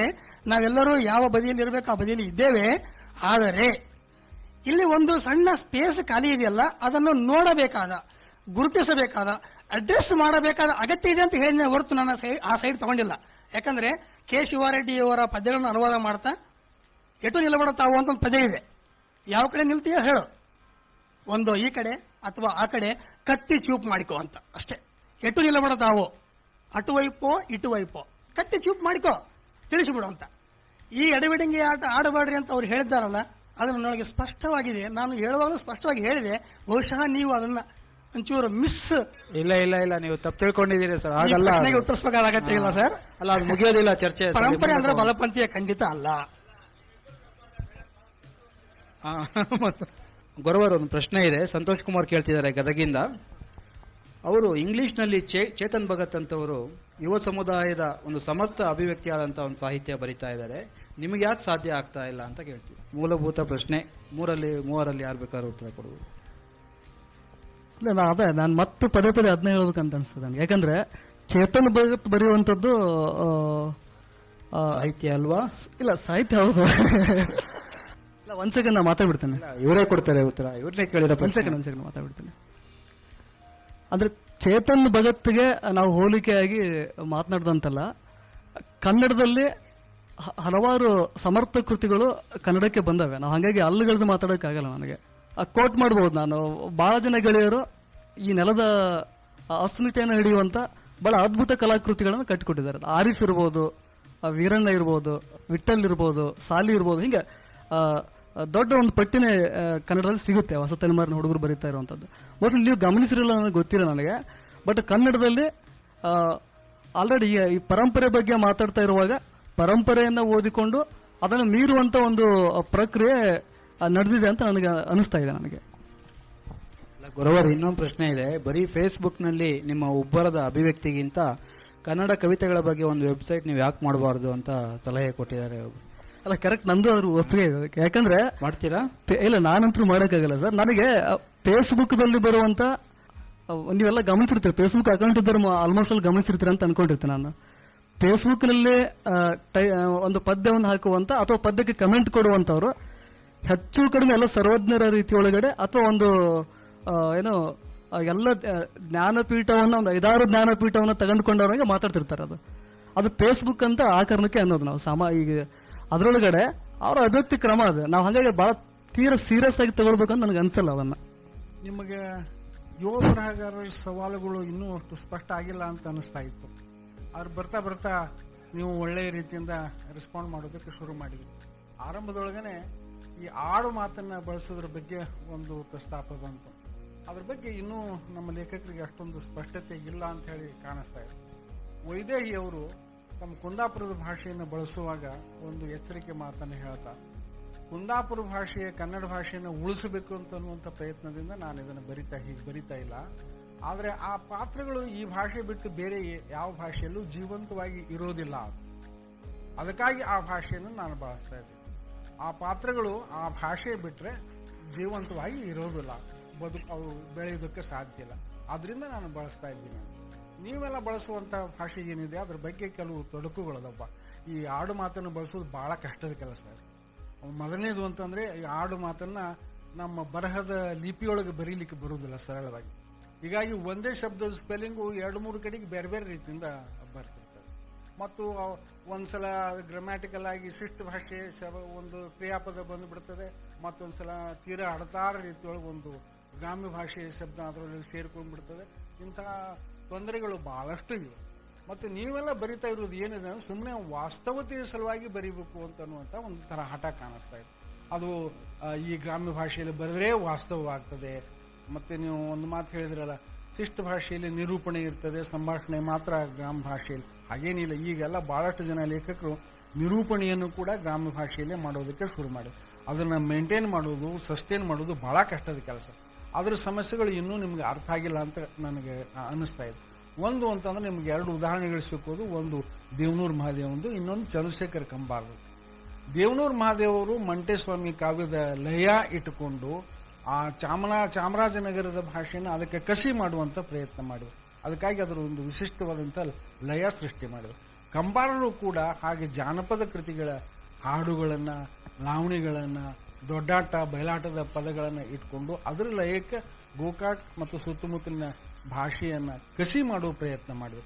ಅಂಥ ಮಹತ್ವಾಕಾಂಕ್ಷಿ ಪ್ರಯೋಗಗಳು ಕಾಣಿಸ್ತಾ ಇಲ್ಲ. ನೀವು ಕೇವಲ ವಾಸ್ತವತಾವಾದದ ಸಲುವಾಗಿ ಆ ಭಾಷೆಯನ್ನು ಬಳಸ್ತಾ ಇದ್ದೀರಿ. ಅದು ಬಹಳ ಸೀಮಿತವಾದಂಥ ಉದ್ದೇಶ. ಅಂಥ ಸವಾಲುಗಳನ್ನ ನೀವು ಇನ್ನೂ ಹೆಚ್ಚು ಎಕ್ಸ್ಪ್ಲೋರ್ ಮಾಡಬೇಕು. ಮತ್ತು ನೀವು ಹೇಳಿದ ಹಾಗೆ ಇವತ್ತು ಒಂದು ಮುಖ್ಯವಾದಂತಹ ಒಂದು ಚಳವಳಿ ಇಲ್ಲದೆ ಇರೋದು ಅನುಕೂಲ ಆಗಿದೆಯೋ ಅಥವಾ ಅನಾನುಕೂಲ ಆಗಿದೆಯೋ ಅಂತ ಅನ್ನೋದ್ರ ಬಗ್ಗೆ ನಮ್ಮ ಲೇಖಕರು ಯಾರು ಇದ್ರ ಬಗ್ಗೆ ಚಿಂತನೆ ಮಾಡಿಲ್ಲ ಅಂತ ಅನ್ನೋದು ಬಹಳ ನನ್ನ ಸೋಜಿಗವಾಗಿ ಕಾಣಿಸ್ತದೆ. ಇದು ಒಂದು ಚಳವಳಿ ಇದ್ದಾಗ ಹೊಸಬರಿಗೆ ಪ್ರವೇಶ ಮಾಡೋದಕ್ಕೆ ಸರಳ ಆಗ್ತದೆ. ಆಮೇಲೆ ಮತ್ತೊಂದು ದೊಡ್ಡ ತೊಡರು ಅಂತ ಅದರಿಂದ ಬಿಡಿಸಿಕೊಳ್ಳೋದು, ತಮ್ಮ ಅಸ್ಮಿತೆಯನ್ನು ಸಾಧಿಸಿಕೊಳ್ಳೋದಕ್ಕೆ ಅದರಿಂದ ಬಿಡುಗಡೆ ಪಟ್ಟುಕೊಳ್ಳೋದು ಕೂಡ ಆಗತ್ತೆ. ನವರು ಬರಿತಾ ಇದ್ದಾಗ ಅಡಿಗರು ಒಂದು ಮುಖ್ಯ ಅಂತ ಒಂದು ಪ್ರಭಾವ ಆಗಿದೆ. ಅದರಲ್ಲಿ ಶುರು ಮಾಡಿದ್ರು. ಅವ್ರು ಬಹಳಷ್ಟು ಜನ ಅದನ್ನು ಬಿಡಿಸಿಕೊಂಡ್ರು. ಆಮೇಲೆ ಸಮರ್ಥರು ಆಗದೇ ಇದ್ದವರು ಅದರಲ್ಲಿ ಹೋಗಿಬಿಡ್ತಾರೆ. ಅದು ಎಲ್ಲ ಕಡೆಗೆ ಎಲ್ಲ ಸಂದರ್ಭದಲ್ಲೂ ನಡೀತಾ ಇರೋದು. ಈಗ ಅಂಥದ್ದೊಂದು ಚಳವಳಿನೇ ಇಲ್ಲದೆ ಇದ್ದಂಥ ಸಂದರ್ಭ. ಅಮೂರವರು ಹೋದ ವರ್ಷದ ತಮ್ಮ ಭಾಷಣದಲ್ಲಿ ಹೇಳಿದ್ರು, ಒಂದು ತಾತ್ವಿಕತೆ ಅಂತ ಅನ್ನೋದು ಈ ಜನಾಂಗದಲ್ಲಿ ಕಾಣಿಸ್ತಾ ಇಲ್ಲ. ಮುಖ್ಯವಾದಂತಹದ್ದು ನವೋದಯದವರಿಗಿತ್ತು, ನವ್ಯರಿಗೆ ಇತ್ತು. ಈಗ ಅಂಥದ್ದೊಂದು ಮುಖ್ಯವಾದಂಥ ತಾತ್ವಿಕತೆ ಇಲ್ಲ ಅಂತ ಅನ್ನೋ ರೀತಿಯಲ್ಲಿ ಅವ್ರು ಮಾತಾಡಿದ್ರು. ಇದು ಅನುಕೂಲ ಒಂದು ರೀತಿ ಪ್ರವೇಶ ಮಾಡೋದು. ಆದ್ರೆ ಆಮೇಲೆ ಅನಾನುಕೂಲ ಆಗ್ಲಿಕ್ಕೆ ಶುರುವಾಗ್ತದೆ ನೀವು ಬೆಳೆಯೋ ಸ್ಥಿತಿಯಲ್ಲಿ. ಅದರಿಂದ ಬಿಡಿಸ್ಕೊಳ್ಳೋದು ಹೇಗೆ? ಇಂಥ ಪ್ರಶ್ನೆಗಳನ್ನ ನೀವು ಇನ್ನೂ ಹೆಚ್ಚು ಗಂಭೀರವಾಗಿ ಎದುರಿಸಬೇಕು. ಯುವಕರು ಪ್ರಾದೇಶಿಕ ಭಾಷೆಯನ್ನು ಬಳಸುವಲ್ಲಿ ವಿಫಲ ಆಗ್ತಾ ಇದ್ದೀರಿ ಅನ್ನುವ ಮಾತನ್ನ ಗಿರಡ್ಡಿ ಅವರು ಹೇಳಿದರು. ಅದರ ಕಂಬಾರರು ಮತ್ತು ದೇವನೂರು ಮಹಾದೇವರು ಸಫಲ ಆಗ್ಯಾರಲ್ಲ. ನಾವು ನಿರ್ಣಯಾತ್ಮಕ ಮಾತಾಡಬೇಕು. ಈಗ ದೇವನೂರು ಮಹಾದೇವರ ಭಾಷೆ ಅದು ಸಫಲ ಆಗ್ಯಾರ, ಅದನ್ನ ಎಲ್ಲರೂ ಒಪ್ಕೊಂಡು ಹೋಗ್ಬೇಕ, ಎಲ್ಲರೂ ಬರಿಬೇಕು ಅಂತ ಹಾಗಲ್ಲ ಅಂತ. ಒಂದು ಇಬ್ರು ನೀವು ಹೇಳಿದ ಹೆಸರುಗಳನ್ನ ದೇವನೂರು ಮಹಾದೇವ, ಕಂಬಾರ, ಇವರಿಬ್ರು ಸಫಲ ಆಗ್ಯಾರ ಅದು ಪ್ರಾದೇಶಿಕ ಭಾಷೆಗಳು ಬರೋದು. ಈಗ ಅವ್ರು ಹೇಳಿ ಸಫಲ ಏನು, ಅವ್ರು ಯಾವ ಅರ್ಥ ಸಫಲ ಅಂತಾರ? ನನಗೇನು ಆಗ್ಯಾರ ಅನಿಸೋಲ್ಲ, ಆಗೋದಿಲ್ಲ. ರೀತಿ ಇದೆಯಲ್ಲ ಅದಕ್ಕೆ ಸಫಲ ಅಂತ ಅವ್ರು ಹೇಳ್ತಾರೆ. ನಾನು ಒಪ್ತೇನೆ ಏನಂದ್ರೆ ಕಥೆ ಮಾಡಿದ ರೀತಿಯನ್ನ ನಾನು ಒಪ್ಪುತ್ತೀನಿ. ಆದ್ರೆ ಭಾಷಾ ಬಳಕೆಯೊಳಗೆ ಸಫಲ ಆಗ್ಯಾರ ಇಬ್ರು. ದೇವನೂರು ಮಹಾದೇವ್ ಸಫಲ ಆಗ್ಯಾರ ಭಾಷೆ ಒಳಗೆ. ಅಲ್ಲ, ಚಂಪಾನೆ ಬರ್ದ್ರು ದೇವನೂರು ಮಹಾದೇವ ಭಾಷೆಯನ್ನ ಕನ್ನಡಕ್ಕೆ ಅನುವಾದ ಮಾಡ್ಬೇಕಂತ ಬರ್ದ್ರು ಅವರು. ಸರ್ ಒಂದ್ ಮಾತು ಸರ್, ಇಲ್ಲ ಚಂಪಾನ ಭಾಷೆ ಹಂಗಿಲ್ಲ ಸರ್ ಸರ್ ಒಂದ್ ಮಿನಿಟ್ ಸರ್. ಅದನ್ನ ಎಲ್ಲರೂ ಒದ್ಕೋಬೇಕು, ಅರ್ಥ ಮಾಡ್ಕೊಳ್ಬೇಕು ಅಂತ ವಾದ ಮಾಡಿದ್ರೆ ಹೆಂಗಾಗ್ತದೆ ಇದು? ಅವ್ರ ಯಾಕೆ ಚಾಮರಾಜನಗರದ ಭಾಷೆಯಲ್ಲಿ ಬರೀಬಾರ್ದು? ನಮಗಷ್ಟೇ ಅಧಿಕಾರ ಅದನ್ನು ಉತ್ತರ ಕರ್ನಾಟಕದ ಭಾಷೆಯಲ್ಲಿ ಬರೆಯೋದು.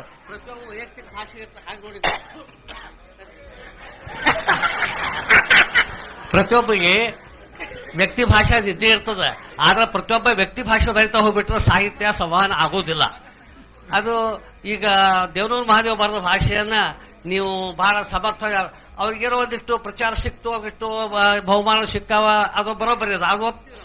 ಆದ್ರೆ ಅವ್ರ ಭಾಷೆ ಸಫಲ ಆಯ್ತದಲ್ಲ, ನನಗನ್ಸುತ್ತೆ ದೇವನೂರು ಮಹಾದೇವ್ ಸಫಲ ಆಗ್ತದೆ. ಸರ್ ಒಂದ್ ನಿಮಿಷ ಸರ್ ನನಗೆ ಒಂದ್ ನಿಮಿಷ ಮಾತಾಡೋಕೆ ಅವಕಾಶ. ಸರ್ ಸರ್ ಅಲ್ಲ, ಇದೊಂದು ಪ್ರಶ್ನೆ ಅದ, ವಿಚಾರ ಮಾಡಿ ಅಷ್ಟೇ. ಸರ್ ಕಲಬುರ್ಗಿ ಅವರು ಸರ್ ಒಂದ್ ನಿಮಿಷ ಕಲಬುರ್ಗಿ ಅವರು ಮೊದ್ಲಿಂತೀನಿ ಆಯ್ತು ಹೇಳಿ. ಎದ್ನಿಂದ ಸುಮಾರು ಹೊತ್ತೈತೆ. ದಯವಿಟ್ಟು ಈಗ ನಾನು ಉತ್ತರ ಕರ್ನಾಟಕದಕ್ಕೆ ಆದ್ರೂ ಸಹಿತ ಮೈಸೂರಲ್ಲಿ ಸ್ವಲ್ಪ ದಿವಸ ಇದ್ದಾಗ ನಾನು ಆ ಭಾಷೆಯನ್ನ ಅಲ್ಲಿ ಪಡುವಾರಹಳ್ಳಿಯಲ್ಲಿ ಇದ್ದುದ್ರಿಂದ ಆ ಭಾಷೆಯ ಅಕ್ವೆಂಟೆನ್ಸ್ ನನಗೆ ಇದ್ದುದ್ರಿಂದ ನಾನು ಬಹಳ ಸುಲಭವಾಗಿ ಕುಸುಮ ಬಾಲೆಯನ್ನು ಓದಿದೆ, ಸಂತೋಷ ಪಟ್ಟೆ. ಆ ಅಕ್ವೆಂಟೆನ್ಸ್ ಇರ್ಲಿಲ್ಲ ನಿಮ್ಗೆ ಸಾಧ್ಯ ಆಗಿರ್ಲಿಕ್ಕಿಲ್ಲ. ಹಂಗ ಉತ್ತರ ಕರ್ನಾಟಕದ ಧಾರವಾಡ ಭಾಷೆ ಎಲ್ಲರಿಗೂ ಅರ್ಥ ಆಗ್ತದಂತ ಏನಲ್ಲ. ನೀವ್ ಹೆಂಗ್ ಮಾತಾಡ್ತೀರಿ ಹಂಗ. ಆದ್ರೆ ಅದಕ್ಕೆ ಕಸಿ ಮಾಡಿದ್ದ ಅನ್ನೋದನ್ನ ಏನ್ ಗಿರಡ್ಡಿ ಸರ್ ಹೇಳಿರಲ್ಲ, ಅದನ್ನ ನಾವು ಒಪ್ಕೊಳ್ಳೇಬೇಕು. ಅದ್ಯಾಕಲ್ಲ ಅನ್ಬೇಕು ನಾವು? ಅವ್ರಿಗೆ ಯಾವ್ದೋ ಕಾರಣಕ್ಕೆ ಕೊಟ್ಟಾರ, ಅವ್ರಿಗೆ ಸತ್ವದ ಇದಕ್ ಕೊಟ್ಟಾರ, ಹಂಗೆಲ್ಲ ಬೇಡ.